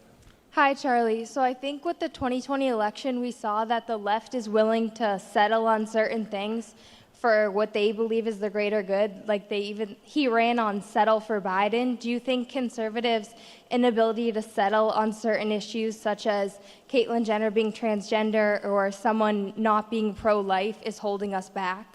No, I think it's the opposite. So, I mean, I've met Jenner before, and I don't think a man who thinks that he's a woman has any place in the conservative movement and leadership at all. And so I think it's the opposite. I think the more that we try to compromise our positions, the more we lose our base, the more we lose people that care about principle, and the more that we start to just become progressive conservatives. And so as far as the pro-choice thing, maybe someone's pro-choice here or pro-abortion, not pro-choice. I'm glad you're here. Maybe I was able to change your mind on one or two things. But as far as a pillar of the conservative movement, if you don't believe in life, then don't call yourself a conservative. That's my own personal opinion.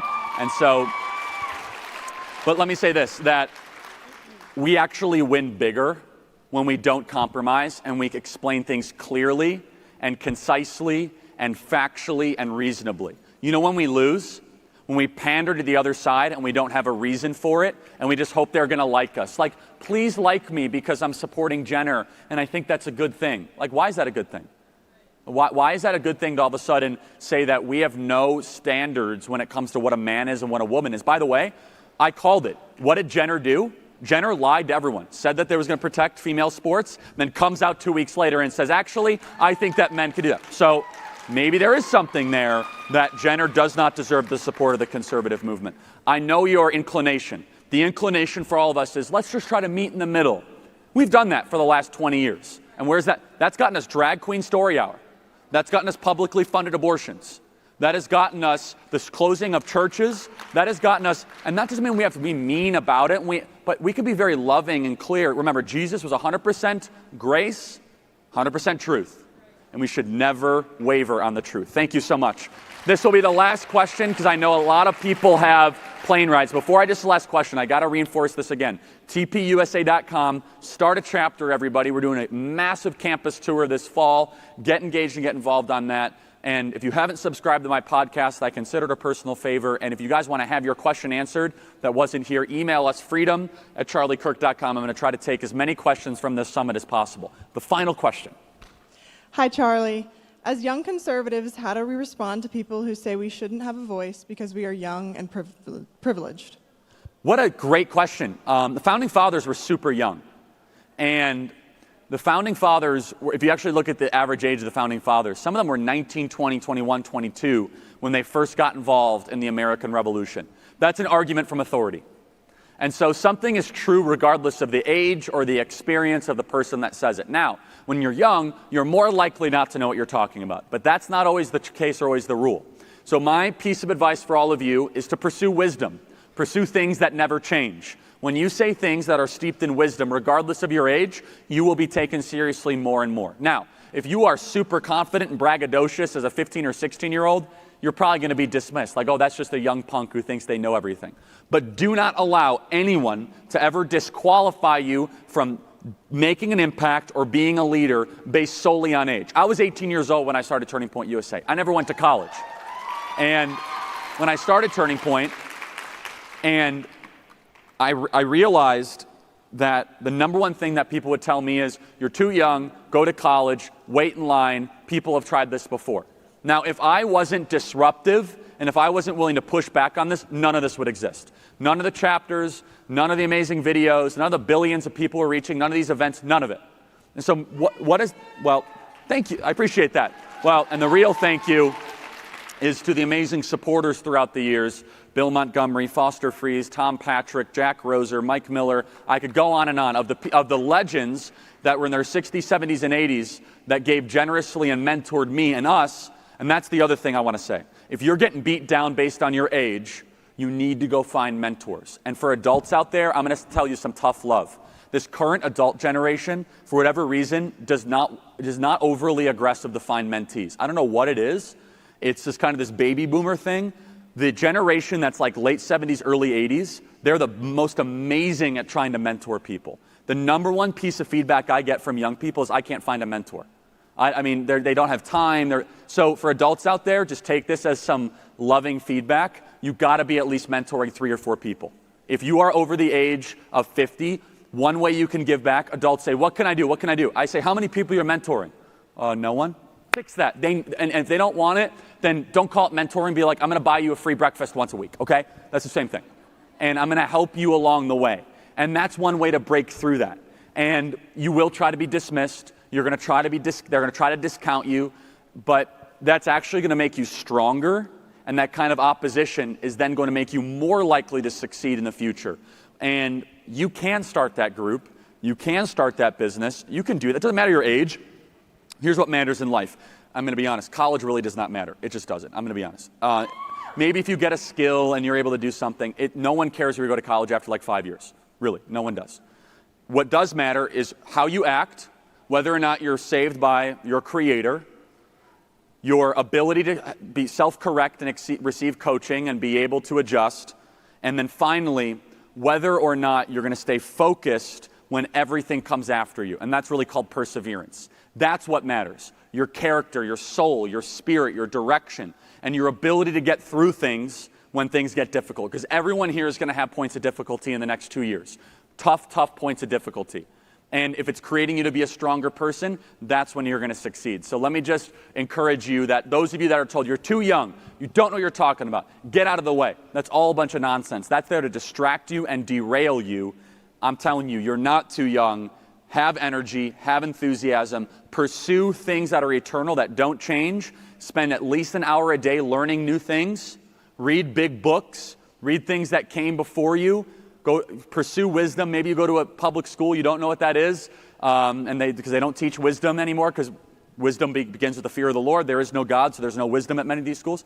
And so I could give you a couple of places to start that are really, really good. The Bible, the book of Proverbs is a great place to pursue some wisdom. And just even more elementary than that, just read anything by Benjamin Franklin. That guy just published wisdom on like a daily basis, but not just him. There's Poor Richard's Almanac, which is a little bit more, there's deeper ones there. If you want to go really deep, go to Aristotle, who is just phenomenal. Read Aristotle's Ethics, that'll change your life. That's not an easy read, so I'll just kind of stop there. But we could have a whole different discussion, and take the Hillsdale online courses. They're amazing. We're actually going to have an announcement on that soon. But you learn something new every single day, and you know that you can succeed. That's one of the most powerful things in the world. And they're going to try to tell you to sit down and shut up based on something you can't control, which is your age. But the harder you push and the deeper you dig, the better you're going to be for it. So God bless you for that. Thank you so much. So what an amazing 4 days. I hope you took lots of notes and made lots of friends. This sort of energy is hard to come by. If you just can't get enough, we have our Student Action Summit coming up in Tampa next month. And there will be men and women there, just so we're clear. And so this event is very special in this regard. But I hope you made friends for a lifetime, and I hope you stay involved with Turning Point USA. I hope this lit a fire in you that says, you know what, I'm going to know my stuff better than everyone else. I'm going to start a group. Whatever it is, I'm going to achieve it. Maybe you were able to think differently about these issues, and I hope you're filled with courage and conviction, clarity, and a little bit of wisdom. Know that we at Turning Point USA, we have your back. When you come across some crazy stuff at schools, you guys need to send us the bias that you have in your textbooks at freedom@charliekirk.com. You need to send us the professor that rants about this nonsense. We will make them famous for you, okay?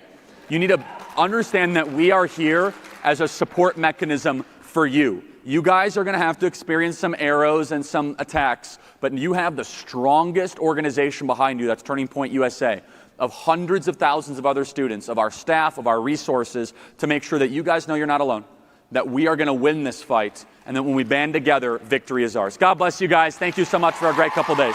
Thank you.